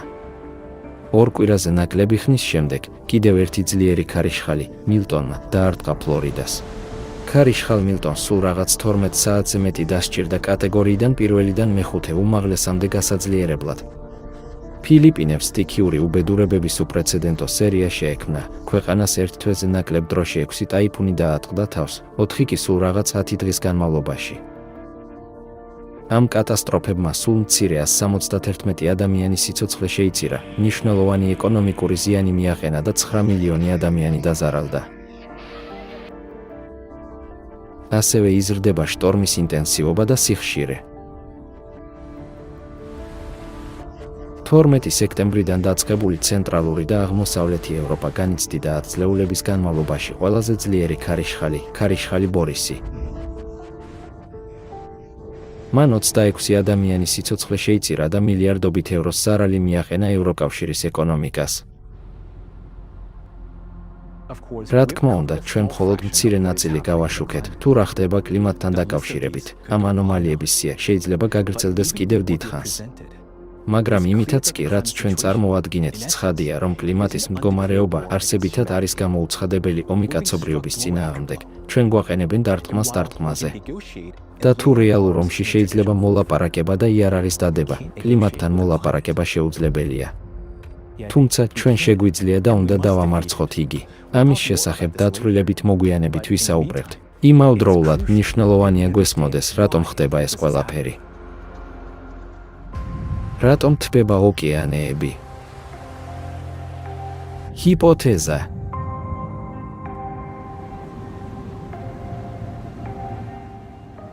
ძირითადი ფართოდ აღიარებული ფაქტორები, რომლებიც გავლენას ახდენენ ოკეანის დათბობაზე, არის სადგურის აირები, როგორიცაა CO2. ეს აირები ატმოსფეროში იჭერს სითბოს, რაც იწვევს წყლის ზედა ფენების გაცხელებას. თუმცა სხვა ფაქტორებმაც შეიძლება მნიშვნელოვანი როლი ითამაშონ. განვიხილოთ ორი გრაფიკი. გრაფიკი, რომელიც აჩვენებს პლასტმასის კონცენტრაციის ზრდას ოკეანეებში ბოლო 10 წლეულების განმავლობაში. ეს მონაცემები მიუთითებს ოკეანეში მიკროპლასტიკების მნიშვნელოვან ზრდაზე 1950-იანი წლებიდან, რაც დაემთხვა დაჩქარებულ ინდუსტრიულ განვითარებას და პლასტმასის ნაწარმის მასობრივ წარმოებას. გრაფიკი, რომელიც აჩვენებს ოკეანის ტემპერატურის ზრდას იმავე პერიოდში. ეს გრაფიკი აჩვენებს პარალელურ ზრდას ოკეანეების ზედაპირის საშუალო ტემპერატურის, რომელიც ასევე იწყება მე-20 საუკუნის შუახანებიდან. ამ ორი გრაფიკის შედარებით, ჩვენ შეგვიძლია დავაკვირდეთ გარკვეულ კორელაციას პლასტმასის კონცენტრაციის მატებასა და ოკეანეების დათბობას შორის. ეს იმაზე მეტყველებს, რომ პლასტიკური დაბინძურება შეიძლება იყოს ერთ-ერთი მნიშვნელოვანი, მაგრამ არასათანადოდ შეფასებული ფაქტორი, რომელიც ხელს უწყობს ოკეანის დათბობას. მოდით გამოვიკვლიოთ, როგორ შეიძლება გავლენა იქონიოს პლასტმასმა ოკეანის ფუნქციებზე, კონკრეტულად, წყლის თბოგამტარობაზე და სითბოს სიმძლავრეზე, და როგორ შეიძლება ამ პროცესებმა ხელი შეუწყოს მის დათბობას. ამის გასაგებად საჭიროა უფრო ღრმად ჩაუღრმავდეთ წყლის სტრუქტურასა და თვისებებს. წყლის უნიკალური თვისებები.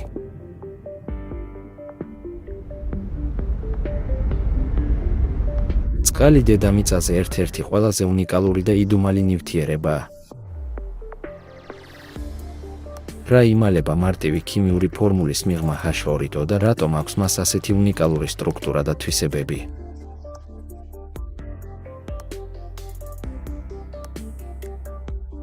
პირველი, წყლის მოლეკულები ყველაზე პატარაა მსგავს ტრიატომულ მოლეკულებს შორის. ის საოცრად ჰარმონიულია და შეესაბამება ოქროს თანაფარდობის პროპორციებს. წყლის მოლეკულას აქვს სიმეტრიული ვებფორმა, რადგან წყალბადის ორი პატარა ატომი განლაგებულია შედარებით დიდი ჟანგბადის ატომის ერთ მხარეს. ეს განასხვავებს წყალს ხაზოვანი მოლეკულებისგან, სადაც ატომები სწორ ჯაჭვშია. ნორმალურ პირობებში ტრიატომური მოლეკულები ჩვეულებრივ აირებს ქმნიან, ხოლო წყლის მოლეკულები სითხეს. რატომ?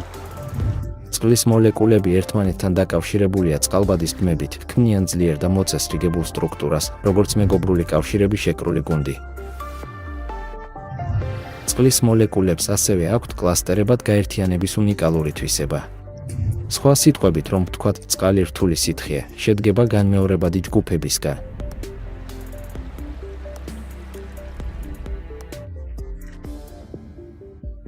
შედეგად, წყალს აქვს ანომალიური გაკინვის და დუღილის წერტილების სხვა დიატომიური ნივთიერებებთან შედარებით.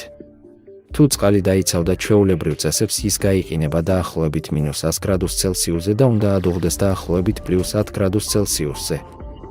წყლის პრაქტიკულად ყველა თვისება ეწინააღმდეგება ფიზიკის ჩვეულებრივ კანონებს, რომლებიც მართავს სხვა ნივთიერებებს.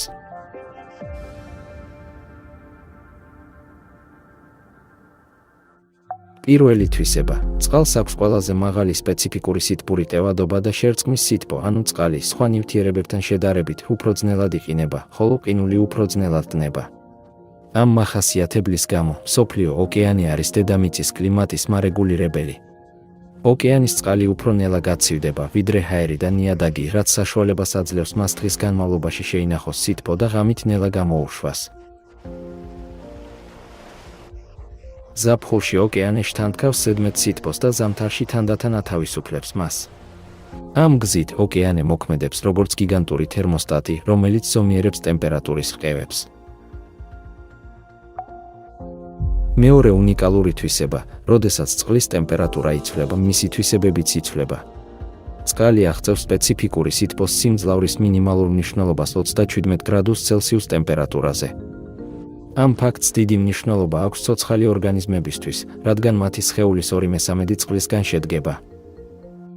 ადამიანისა და თბილსისხლიანი ცხოველების სხეულის ნორმალური ტემპერატურა 36-39 გრადუს ცელსიუსამდე მერყეობს, ზუსტად ამ დიაპაზონშია. ამ ტემპერატურაზე ყველაზე ეფექტურია მეტაბოლიზმის რთული ბიოქიმიური რეაქციები.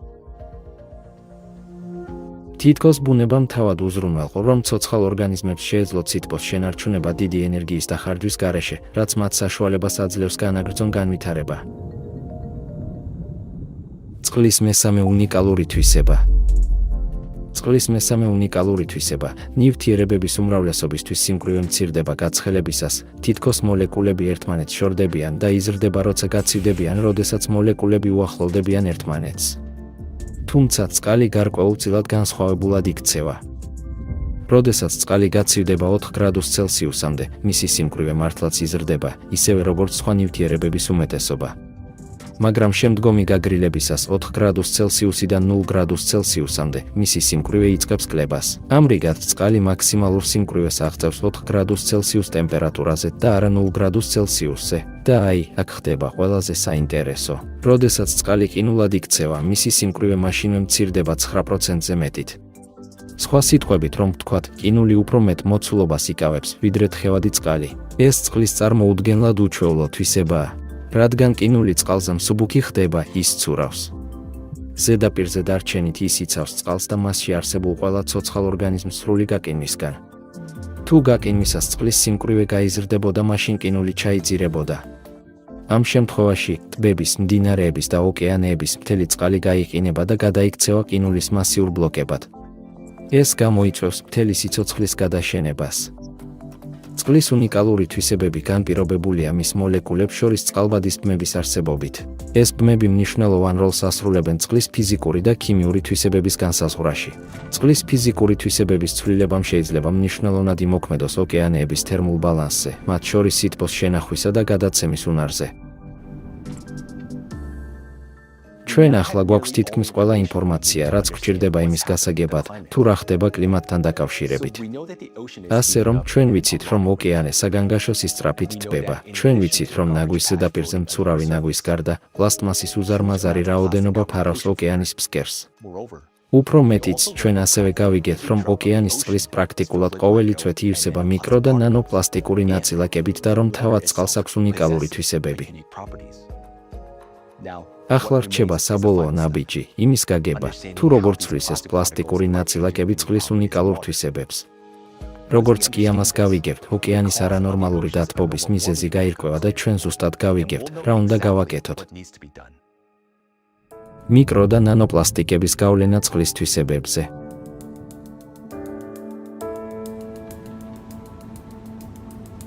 პლასტმასი არის ნავთობზე დაფუძნებული მასალა. ის არ იშლება, ამის ნაცვლად ის იშლება მიკრო და ნანოპლასტიკურ ნაწილაკებად. ნანოპლასტიკური ნაწილაკები იმდენად მცირეა, რომ ვირუსის ზომაზე ნაკლებია. როდესაც ისინი წყალში შედიან, ეს ნაწილაკები არღვევენ მის მოწესრიგებულ სტრუქტურას, რომელიც დაფუძნებულია მოლეკულებს შორის წყალბადის ბმულებზე.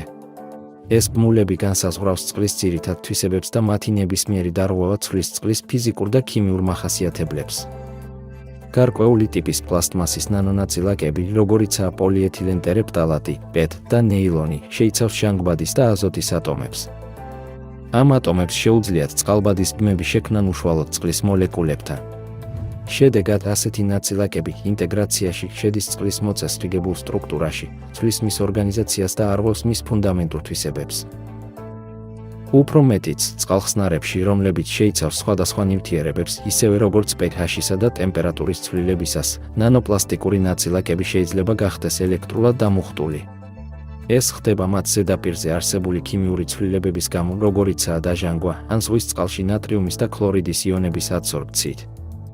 დამუხტული პლასტმასის ნანონაწილაკები, რომლებიც გარშემორტყმულია იონებით, იზიდავს წყლის მოლეკულებს და ქმნიან მოლეკულების მრავალ ფენას თავის გარშემო.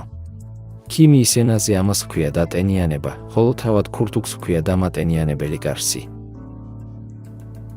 ლოზანის ფედერალური პოლიტექნიკური სკოლის მკვლევარები ცდილობდნენ დაედგინათ ამ ჰიდრატაციის გარსის ზომა იონების გარშემო, ანუ რამდენი წყლის მოლეკულა რეაგირებს იონზე.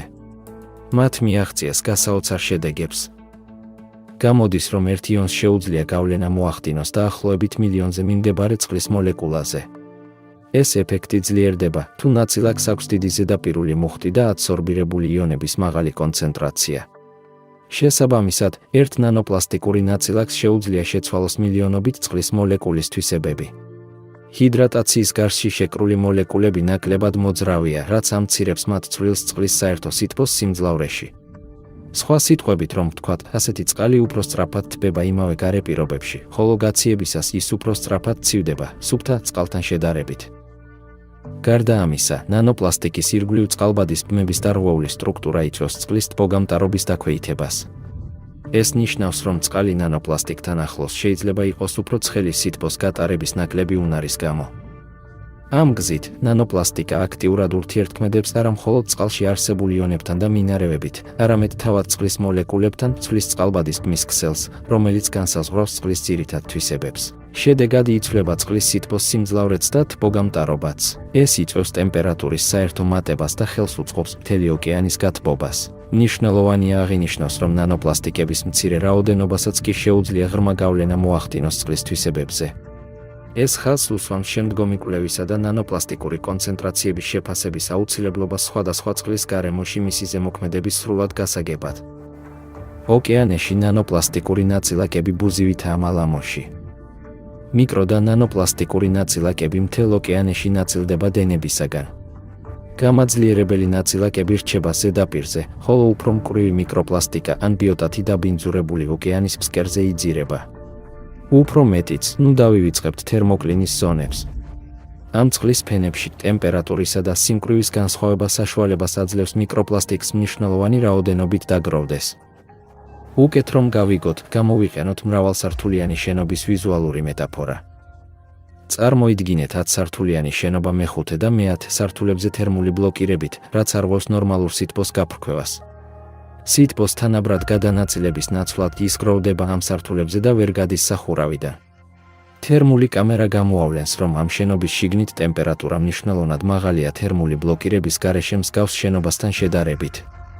ანალოგიურად, ოკეანეში ნანოპლასტიკა არღვევს ბუნებრივ სითბოს გაცვლის მექანიზმებს. ამრიგად, ნანოპლასტიკური კონცენტრაციის ზრდა ოკეანის წყლებში ხელს უშლის ბუნებრივი სითბოს გადაცემის პროცესებს. დროთა განმავლობაში, ამან შეიძლება გამოიწვიოს ოკეანის მთლიანი ტემპერატურის ზრდა, რაც თავის მხრივ გავლენას ახდენს გლობალურ კლიმატზე. როდესაც წყალი თბება, ის ცდილობს ზედმეტი სითბოს გათავისუფლებას.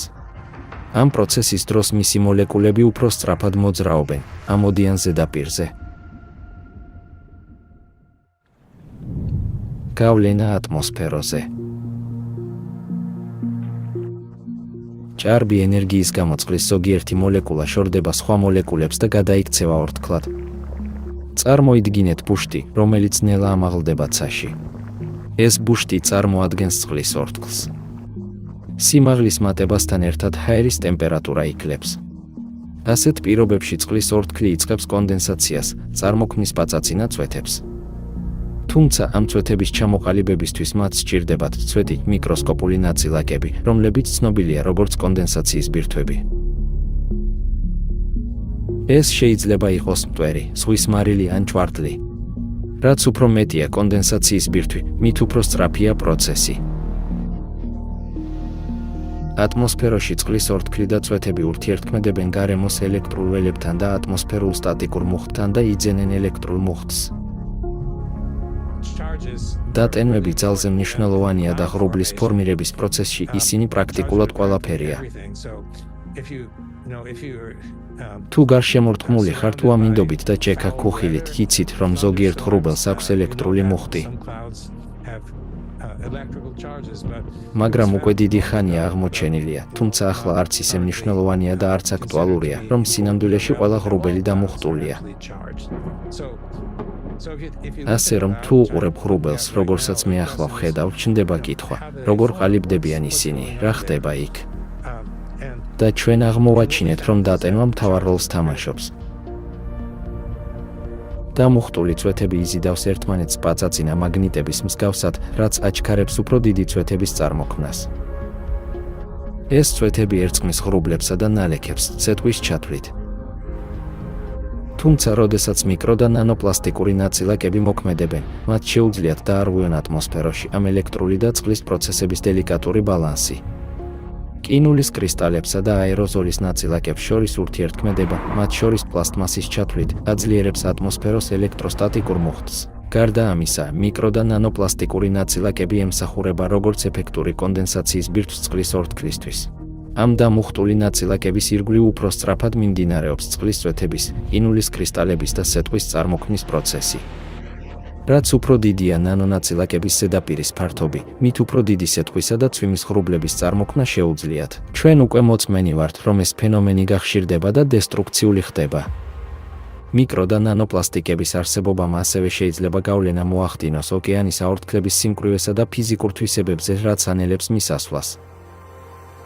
ეს ჰგავს პატარა ქვის ბუშტზე ძაფით მიბმას. შედეგად ღრუბლები წარმოიქმნება დაბალ სიმაღლეებზე, როგორც წესი, 2 კილომეტრზე ქვემოთ. დაბალი ღრუბლები ნაკლებად ეფექტურია ნალექის გადაადგილებაში და განაწილებაში. ეს დისბალანსი იწვევს კვალებს ზოგიერთ რეგიონში, ხოლო ზოგიერთ რეგიონში იწვევს ჭარბ ნალექს. უფრო მკვრივი ღრუბლები, როგორც საბანი, იჭერს სითბოს ატმოსფეროში და ხელს უშლის მის კოსმოსში გაფანტვას.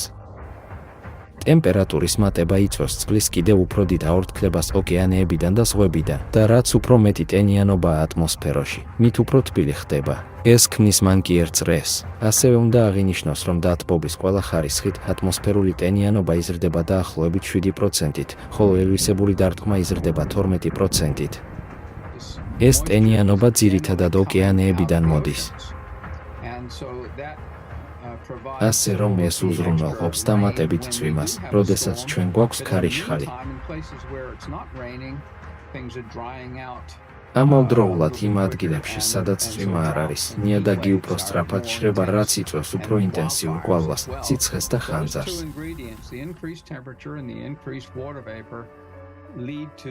ეს ორი ინგრედიენტი, გაზრდილი ტემპერატურა და გაზრდილი წყლის ორთქლი, იწვევს ატმოსფეროს არასტაბილურობას. და რასაც იწვევს ეს არის მეტი კონვექცია, მეტი ქარიშხალი, რომელთაგან ზოგიერთი უფრო მძიმე ხდება გადადიან ჯექა ქუხილში. და ამის შედეგად ძლიერი ჯექა ქუხილის უფრო დიდი რისკია. როდესაც ჯექა ქუხილი იწყებს გაერთიანებას და ურთიერთქმედებას, როგორც ეს ხდება ტროპიკულ შტორმებში, ისინი შეიძლება გადაიზარდონ უფრო ძლიერ ქარიშხლებად. ყველა ეს ფაქტორი ზრდის ქარიშხლის, ძლიერი ჯექა ქუხილის, განსაკუთრებით სუპერუჯრედული ქარიშხლის რისკს, რომლებიც აწარმოებენ სეტყვას და ზოგიერთ ადგილას, შესაბამის პირობებში ტორნადოების წარმოქმნა შეუძლიათ.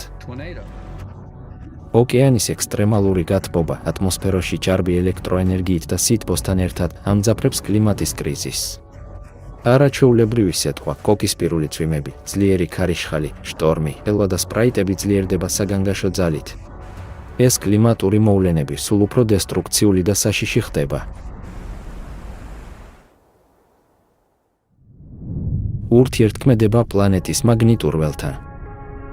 ოკეანეები მოიცავს დედამიწის ზედაპირის დაახლოებით 70%-ს. ისინი არ არიან მხოლოდ წყლის მასიური რეზერვუარები, არამედ წარმოუდგენლად რთული ელექტრული სისტემა, რომელიც ურთიერთქმედებს პლანეტის მაგნიტურ ველთან. მაგნიტური ველი იცავს დედამიწის ზედაპირს მზის ქარისგან და საშიში კოსმოსური გამოსხივებისგან. ის ფარის ფუნქციას ასრულებს და მის გარეშე ატმოსფერო განადგურდება. ეს მაგნიტური ველი წარმოიქმნება დედამიწის სიღრმეში, სადაც თხევადი გარე ბირთვი განუწყვეტლივ მოძრაობს მყარიში და ბირთვის გარშემო ფუნქციონირებს როგორც კოლოსალური ბუნებრივი გენერატორი. ველი წარმოიქმნება ბირთვის მიერ და ურთიერთქმედებს ელექტრულ მოვლენებთან ოკეანეებსა და ატმოსფეროში. მარილების არსებობა საშუალებას აძლევს ზღვის წყალს გაატაროს ელექტროენერგია ისევე, როგორც ჩვენს სახლებში არსებული მავთულები, რაც ოკეანეს საშუალებას აძლევს გადაიტანოს ელექტრული დენები. თუმცა ოკეანეების და ატმოსფეროს დაბინძურება პლასტმასის მაღალი კონცენტრაციის მქონე ადგილებში, განსაკუთრებით ნანოპლასტიკა, ცვლის წყლის ქიმიურ და ელექტრულ თვისებებს. რაც უფრო მეტად ბინძურდება წყალი, მით უფრო მეტად მოქმედებს ატმოსფერო. როდესაც დაბინძურებული წყალი აორთქლდება, ის ჰაერში ატარებს ლითონებს, მიკროპლასტიკებს და სხვა ნივთიერებებს. წარმოიდგინეთ, რომ გაქვთ თქვენი ხელის მტევნის ზომის ძლიერი მაგნიტი, მაგრამ თუ რკინის ნაჭერს ახლოს მოათავსებთ, რკინაში თანთქავს მაგნიტური ველის ნაწილს, რაც ამცირებს მაგნიტის საერთო სიძლიერეს. მსგავსი დინამიკა ხდება ატმოსფეროსა და ჰიდროსფეროს შორის. ამ დარღვევამ შეიძლება გამოიწვიოს მაგნიტურ ველში ლოკალიზებული ანომალიები, რაც საჭიროებს შემდგომ კვლევას, განსაკუთრებით გლობალური კლიმატის ცვლილების დროს. დიახ, ახლა ჩვენ ვიცით, რომ ოკეანის მთავარი გავლენა კლიმატზე მისი დათბობაა და ამ ეფექტს მიკროპლასტიკები ამძაფრებს. ჩვენ ნამდვილად გვჭირდება დაუყოვნებლივი, გადამწყვეტი ქმედებები ოკეანეების გასასუფთავებლად, რათა შევინარჩუნოთ ჩვენი პლანეტა და მასზე არსებული მთელი სიცოცხლე. დღეს უმაღლეს დონეზე მზარდი აღიარებაა, რომ ჩვენ სწრაფად ვუახლოვდებით უკუქცევის წერტილს. წყლის კრიზისი.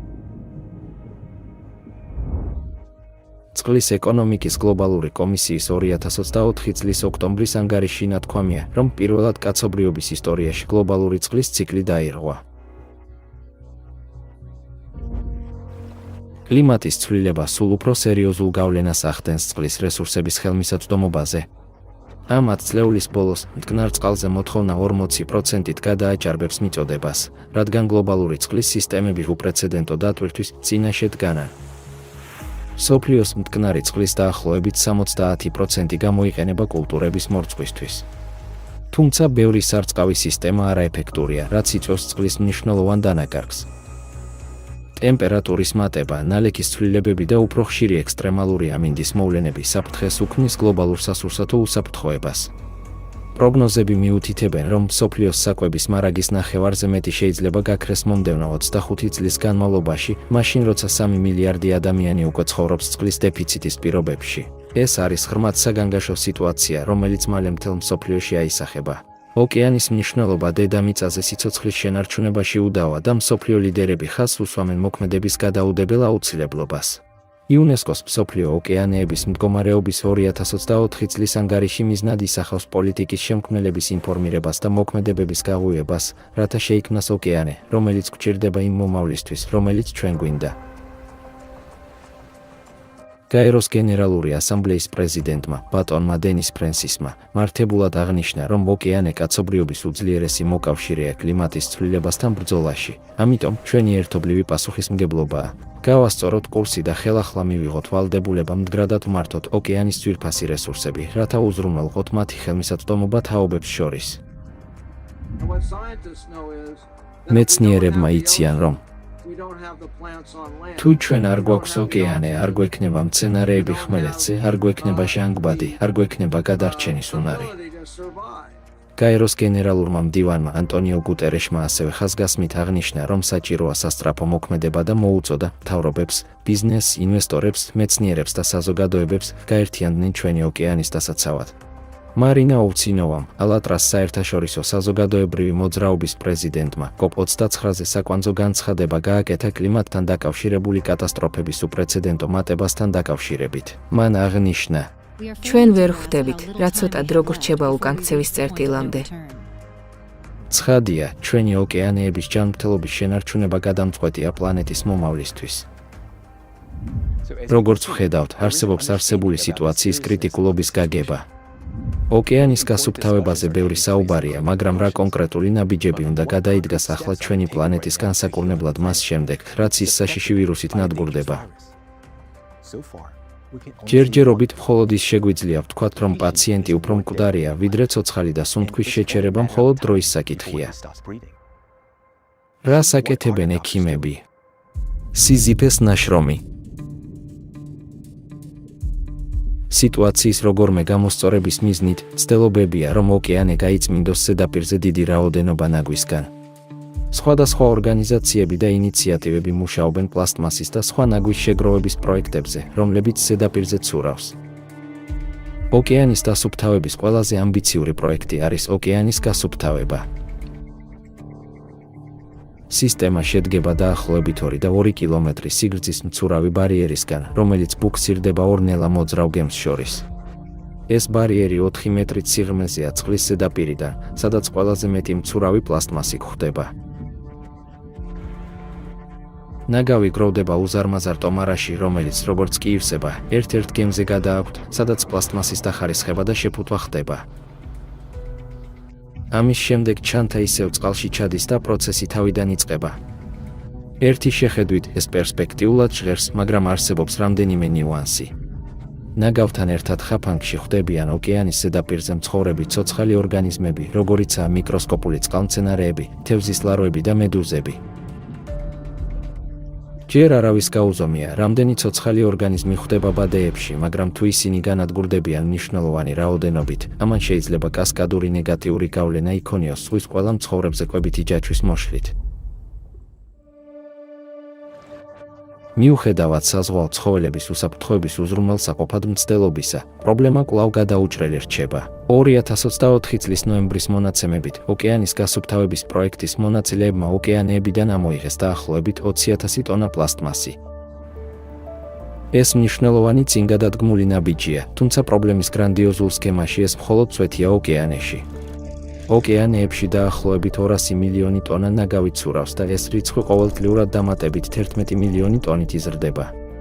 მხოლოდ მასშტაბის გასაგებად, 20,000 ტონა შეადგენს ოკეანის მთლიანი ნარჩენების მხოლოდ 0,01%-ს.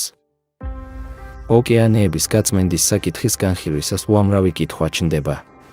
მაგალითად, თუნდაც მოვახერხეთ ოკეანედან მთელი პლასტმასის ამოღება, რას ვგეგმავთ მასთან დაკავშირებით. ამჟამად პლასტმასის არაუმეტესი 9% გადამუშავდება. ნიშნავს თუ არა ეს, რომ ჩვენ მას უბრალოდ ისევ ნაგავსაყრელზე დავაბრუნებთ. უფრო მეტიც, ნაგვის გაწმენდა წარმოუდგენლად ძვირია. დიდი წყნარი ოკეანის ნაგვის ლაქა ძალიან შორს არის ნებისმიერი ქვეყნის სანაპიროდან და ამიტომაც არც ერთი ქვეყანა არ აიღებს პასუხისმგებლობას და არ გამოყოფს სახსრებს მის გაწმენდაზე. ჩარლზ მურის თქმით, ამ ლაქის გაწმენდა გააკოტრებს ნებისმიერ ქვეყანას, რომელიც ეცდება ამის გაკეთებას. და ასეთი ნაგვის კუნძული, მსოფლიო ოკეანეში 5-ია. ოკეანედან ნაგვის ამოღება მაშინ, როცა ყოველწლიურად 1000-ობით ტონა ამოიღება, მაგრამ მილიონობით უფრო მეტი იღრება, ნამდვილად სიზიფური ამოცანაა. ოკეანის გაწმენდა მხოლოდ მაშინ იქნება შესაძლებელი, როცა ის გახდება მთელი კაცობრიობის მისია და არა მხოლოდ ცალკეული აქტივისტების ინიციატივა. დიდი ნაგავი პრობლემის მხოლოდ მცირე ნაწილია. ჩვენ ვსაუბრობთ მხოლოდ პლასტმასზე ოკეანის ზედაპირზე და ეს მხოლოდ მცირე ნაწილია, 1%-ზე ნაკლები იმისა, რაც რეალურად ცურავს ოკეანეში, ამბობს მელანი ბერგმანი, საზღვაო ბიოლოგი ალფრედ ვეგენერის ინსტიტუტიდან. როდესაც პლასტმასი იშლება მიკრო და ნანო ნაწილაკებად, ოკეანის გაწმენდა თითქმის შეუძლებელი ხდება. მიუხედავად იმისა, რომ წყლიდან მიკროპლასტმასის ამოღების ტექნოლოგიები უკვე არსებობს, ისინი ჯერ კიდევ ექსპერიმენტულ სტადიაში არიან და მათი პრაქტიკული გამოყენება გლობალურ დონეზე ჯერ კიდევ შორს არის. მთავარი გამოწვევებია მათი შეზღუდული ეფექტურობა და ამ გადაწყვეტილებების სკალირების სირთულე. მაშინაც კი, თუ ჩვენ შევაგროვებთ ყველა დიდ ნაგავს, რას ვიზამთ მიკროპლასტიკთან დაკავშირებით. ისინი გაფანტულია ოკეანის წყლის სვეტში, განსაკუთრებით მაღალი კონცენტრაციით ზღვის ფსკერზე. მიკროპლასტიკა წარმოადგენს ყველაზე მნიშვნელოვან საფრთხეს. მართლაც ოკეანის გაწმენდა დაუსრულებელ ამოცანად გამოიყურება, ანუ ოკეანეებში ჩაყრილი ნარჩენების რაოდენობა უფრო დიდია, ვიდრე ამოღებული. მაშ, რა უნდა გავაკეთოთ? ცხადია, დღეს არსებული ტექნოლოგიები არაადეკვატურია პრობლემის მასშტაბისთვის. ისინი უბრალოდ ანელებენ ჩვენი პლანეტის განადგურებას კლიმატის უფსკრულში და მალე ჩვენ გადავაბიჯებთ უკუქცევის წერტილს. ასე რომ ჩნდება კითხვა, გვაქვს თუ არა ჩვენ, როგორც კაცობრიობას, ტექნოლოგიები, რომლებიც საჭიროა ოკეანეების მიკრო და ნანოპლასტმასისგან გასაწმენდად, თუ განცირულები ვართ. ტექნოლოგია უკვე არის. როდესაც ტენიანობა აორთქლდება, მიკროპლასტიკა ამოდის წყლის ზედაპირიდან ატმოსფეროში. ოკეანისა და ატმოსფეროს მიკრო და ნანოპლასტიკებისგან გასაწმენდად, პლანეტარული მასშტაბის ფილტრი გვჭირდება. ეს როლი შეიძლება შეასრულონ ატმოსფერული წყლის გენერატორებმა, მისი მასობრივი გამოყენებით. ეს არის მოწყობილობა, რომელიც გარდაქმნის ტენიანობას ატმოსფეროდან სუფთა წყალში. ყოველდღე წყალი ორთქლდება ჩვენი ოკეანეების, ზღვებისა და ტბების ზედაპირიდან. როდესაც ის იწევა გარკვეულ სიმაღლეზე, გარკვეულ წერტილს ზემოთ, ცივდება ნამის წერტილამდე და იქცევა ღრუბლად. შემდეგ კი ბუნებრივია, ქარი ატარებს ამ ღრუბელს. როდესაც მისი ტემპერატურა ნამის წერტილს ქვემოთ ეცემა, წვიმად იქცევა და კვლავ იცვლის მდგომარეობას. ჰაერიდან ტენიანობის მოპოვება ასტიმულირებს აორთქლებას. აორთქლების ყოველი ციკლის დროს ზედაპირიდან ამოდის მიკრო და ნანოპლასტიკების ახალი ნაწილი. მოწყობილობის მუშაობის პრინციპი ასეთია, მასში შემავალი ჰაერი ჯერ გადის ფილტრაციას. წყალი კონდენსირდება ჰაერის ტენიანობისგან. ასე რომ ერთადერთი, რასაც მოწყობილობა ამოიღებს, არის H2O მოლეკულა, რომელიც მიკროპლასტიკურ ნაწილაკზე პატარაა. ამ გზით ჩვენ გავასუფთავებთ ოკეანეს მიკროპლასტიკებისგან და შევამცირებთ დატვირთვას პლანეტის წყლის რესურსებზე. ამით ჩვენ სასმელ წყალს მივაწვდით რეგიონებს, რომლებსაც ეს ძალიან სჭირდებათ. მხოლოდ ეს უნდა გაკეთდეს ინდუსტრიული მასშტაბით და ეს უნდა იყოს გლობალური მთავრობის დონეზე. ამრიგად ატმოსფერული გენერატორები ხდება ხელოვნური ფილტრი, რომელიც ჩაშენებულია პლანეტის წყლის ციკლში. გარდა ამისა, ინტენსიური აორთქლება აცივებს ოკეანეს.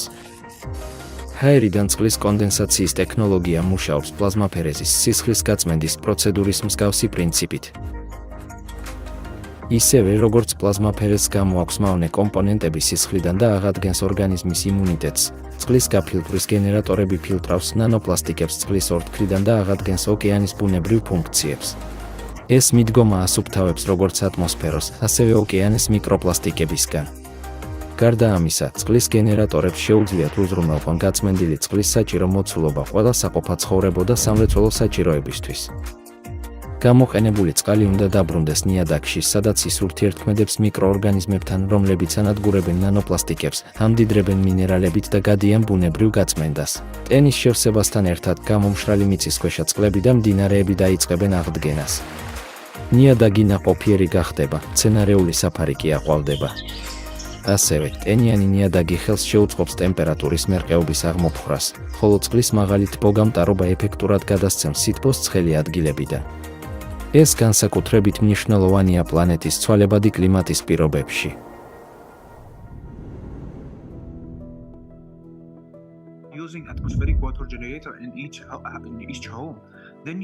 თითოეულ სახლში ატმოსფერული წყლის გენერატორის გამოყენებით, თქვენ არასოდეს გამოიყენებთ ამ პლასტმასის ბოთლებს.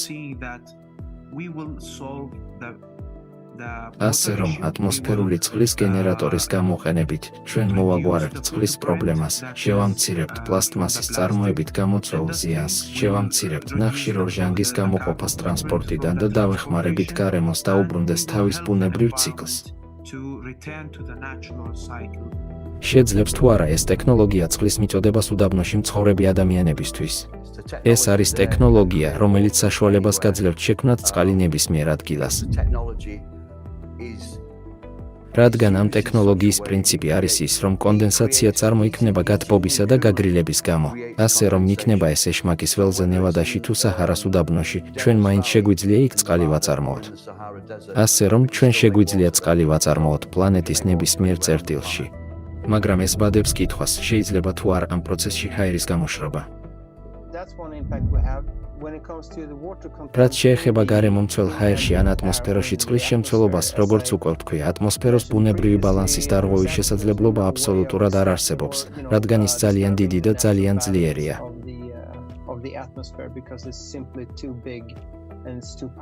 და მაშინაც კი, თუ ჩვენ შევქმნით გასაოცარ, უზარმაზარ მანქანას, რომელიც მუდმივად შთანთქავს წყალს ატმოსფეროდან, ის მაშინვე, თითქოს მეორე ხელით, ამოიღებს წყალს წყნარი ოკეანედან ან წყლის უახლოესი საცავიდან.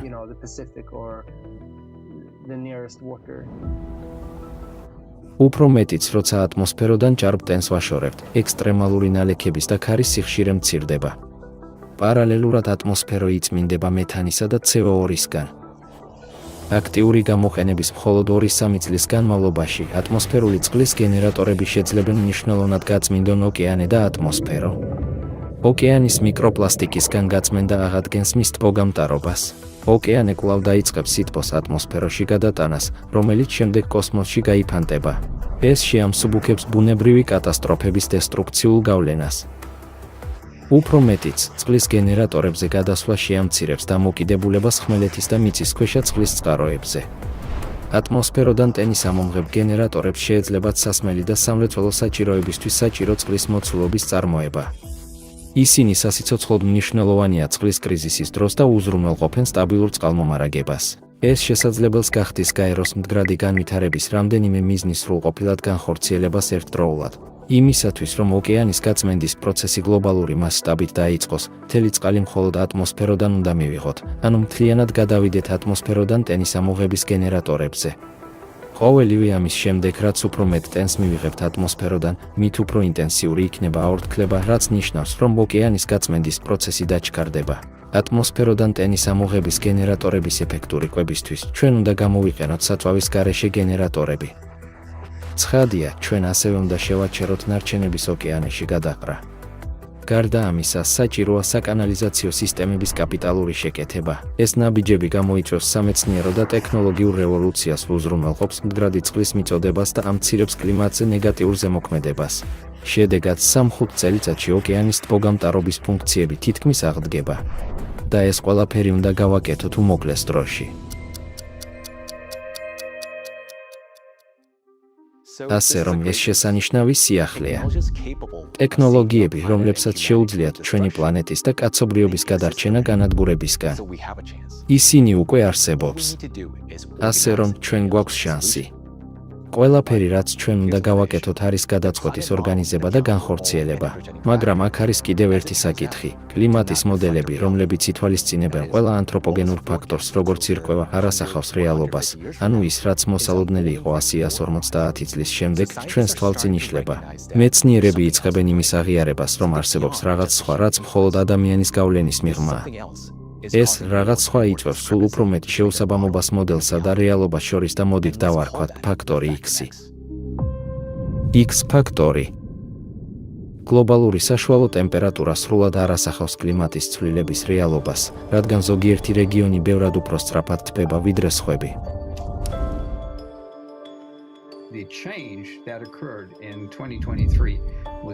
ცვლილება, რომელიც მოხდა 2023 წელს, იყო ისეთი დიდი და ბევრად უფრო დიდი, ვიდრე ყველაფერი, რაც აქამდე გვინახავს. და ამიტომ მოითხოვს ახსნას.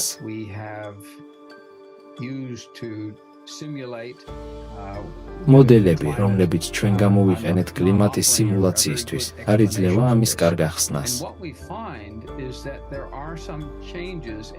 და რაც ჩვენ აღმოვაჩინეთ არის ის, რომ არის გარკვეული ცვლილებები ოკეანის დინებისა და ატმოსფერული ქარების ბუნებაში, ყოველივე ამის შედეგად. ასე რომ მიუხედავად იმისა, რომ ზედმეტი სითბოა, ის რეალურად მოძრაობს ოკეანის დინებით და ატმოსფეროდან და კონცენტრირდება გარკვეულ რეგიონებში ისე, როგორც აქამდე არასდროს გვინახავს. გლობალური სამეცნიერო საზოგადოება სულ უფრო შეშფოთებულია, რადგან კლიმატის გაუარესების ტენდენციები აჭარბებს პროგნოზირებულ მოდელებს. რატომ არის თანამედროვე კლიმატის მოდელები ასე უზუსტო? ზოგიერთი ექსპერტის აზრით, ერთ-ერთი მთავარი მიზეზი იდუმალი ფაქტორში მდგომარეობს. 2023 წლის რეკორდულმა ტემპერატურებმა მაინც შეაშფოთა მეცნიერები და მიანიშნებს ზოგიერთ იდუმალ ახალ პროცესზე, რომელიც შესაძლოა მიმდინარეობდეს, ამბობს NASA-ს მთავარი კლიმატოლოგი გევინ შმიდტი. ეს არ იყო უბრალოდ რეკორდი. ეს იყო რეკორდი, რომელმაც წინა რეკორდი რეკორდული სხვაობით მოხსნა. ის დასძენს. გრძელვადიანი ტენდენციები ჩვენთვის ნათელია და ისინი გამოწვეულია სათბურის გაზებით, ანთროპოგენური ზემოქმედებით. მაგრამ ის, რაც მოხდა 2023 წელს, იყო ზუსტად ის და შემდეგ რაღაც. და ეს დამატებული რაღაც გაცილებით მეტია, ვიდრე ჩვენ მოველით ან შეგვიძლია ახსნათ. ამ ფილმში ჩვენ გამოვიკვლიეთ ოკეანის დათბობის ხელშემწყობი ერთ-ერთი ფაქტორი და ეს არის ცვლილებები ოკეანის წყლის თვისებებში.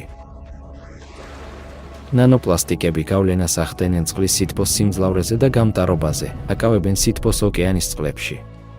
გარდა ამისა, სათბურის გაზები ათბობს ატმოსფეროს, რაც თავის მხრივ ათბობს ოკეანის ზედაპირს.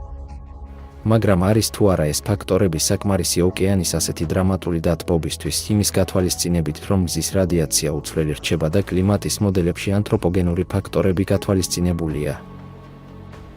ის ბადებს ჰიპოთეზას, რომ დამატებითი სითბო ოკეანეში სხვა წყაროდან შედის.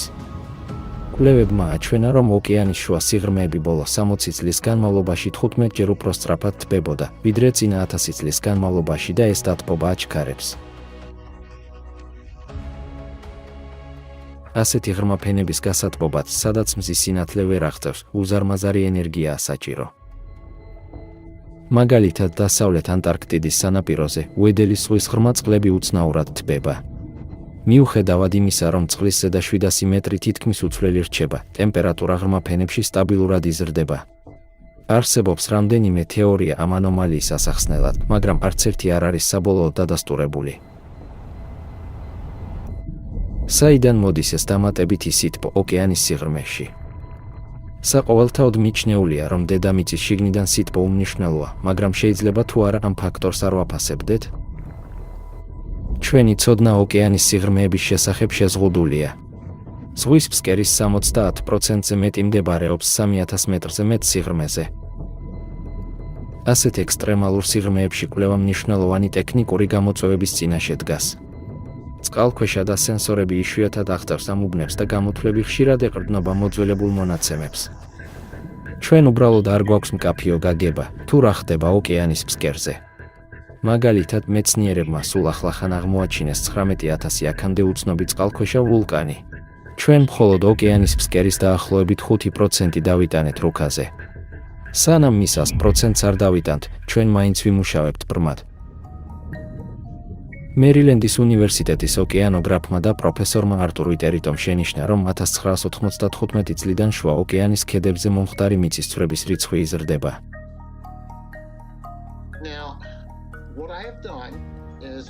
ასე რომ მე შევადგინე გრაფიკი სეისმური აქტივობის შუა ოკეანის ქედის ზონებში და შევადარე იგი გლობალური ტემპერატურის ცვლილებებს.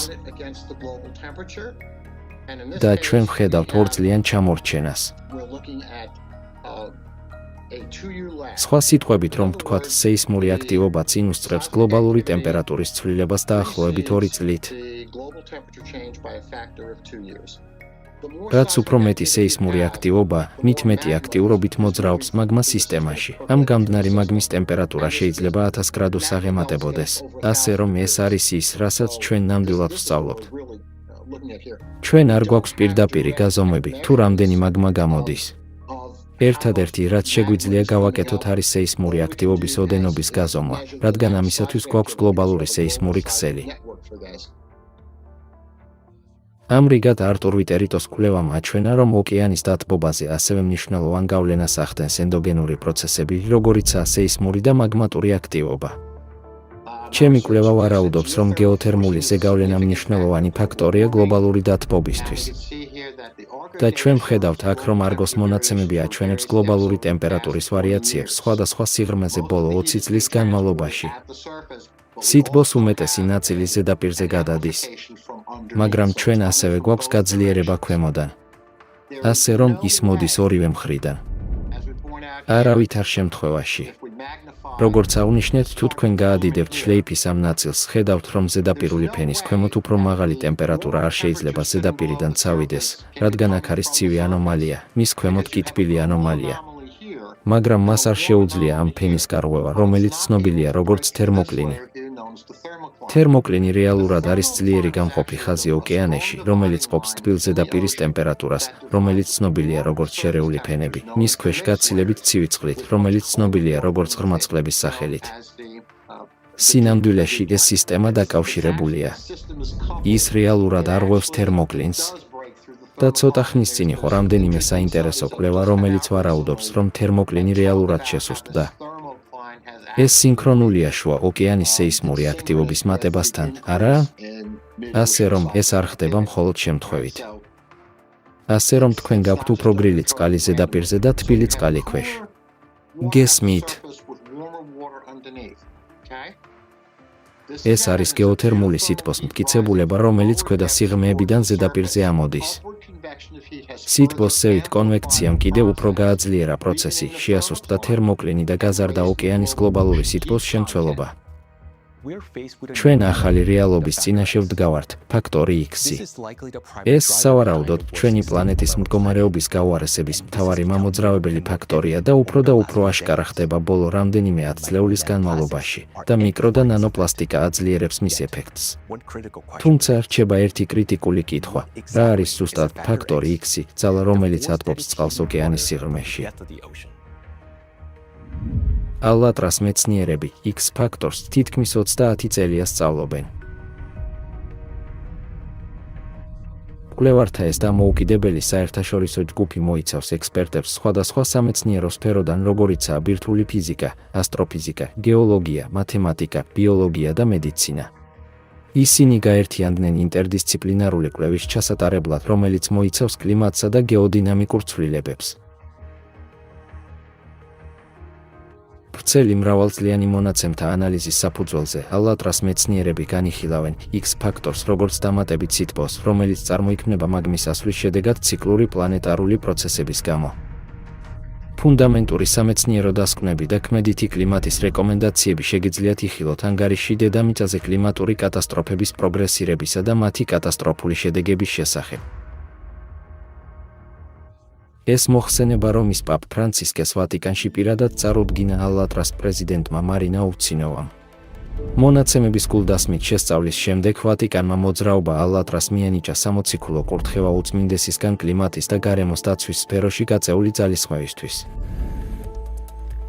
ანგარიში ასევე წარმოდგენილი იყო COP16-ზე კოლუმბიაში და COP29-ზე აზერბაიჯანში, რომელმაც მიიღო მაღალი შეფასება კლიმატოლოგიისა და ეკოლოგიის ექსპერტებისგან. ამჟამად ანგარიში ხელმისაწვდომია გაეროს კონფერენციის ოფიციალურ ვებსაიტზე და ალატრას ვებსაიტზე. პლანეტისა და ადამიანების დაცვის პრობლემის გადაჭრა გლობალური კლიმატის ცვლილების პირობებში მოითხოვს მთელი სამეცნიერო საზოგადოების ერთობლივ ძალისხმევას. ვერც ერთი ქვეყანა ან ორგანიზაცია ვერ გადაჭრის ამ პრობლემას მარტო. როგორც ვხედავთ, მდგომარეობა საკმაოდ საგანგაშოა. კლიმატის ცვლილების ცნობილი მიზეზების გარდა არსებობს დამატებითი ფაქტორები, რომლებიც ჯერ კიდევ ცუდად არის შესწავლილი და საჭიროებს შემდგომ კვლევას. მაგრამ გამოწვევა ის არის, რომ ეს ძალისხმევა უნდა განხორციელდეს, სანამ ჩვენი კლიმატური პირობები დაჩქარებული ტემპით გააგრძელებს გაუარესებას. სხვა სიტყვებით რომ ვთქვათ, კაცობრიობა სულ უფრო ნაკლები დრო ექნება კლიმატის მზარდ ცვლილებებზე რეაგირებისთვის. მაგრამ ატმოსფერული წყლის გენერატორების მსოფლიოში დანერგვა-გადამწყვეტი ნაბიჯია ამ კრიზისის მოსაგვარებლად. იმის გამო, რომ ეს მოწყობილობები საშუალებას მოგცემს გავწმინდოთ მიკრო და ნანოპლასტმასი ჩვენი ოკეანეებიდან, ავადგინოთ ჩვენი პლანეტის წყლის ციკლი და სითბოს ბალანსი და, საბოლოოდ, კლიმატის სტაბილიზაცია.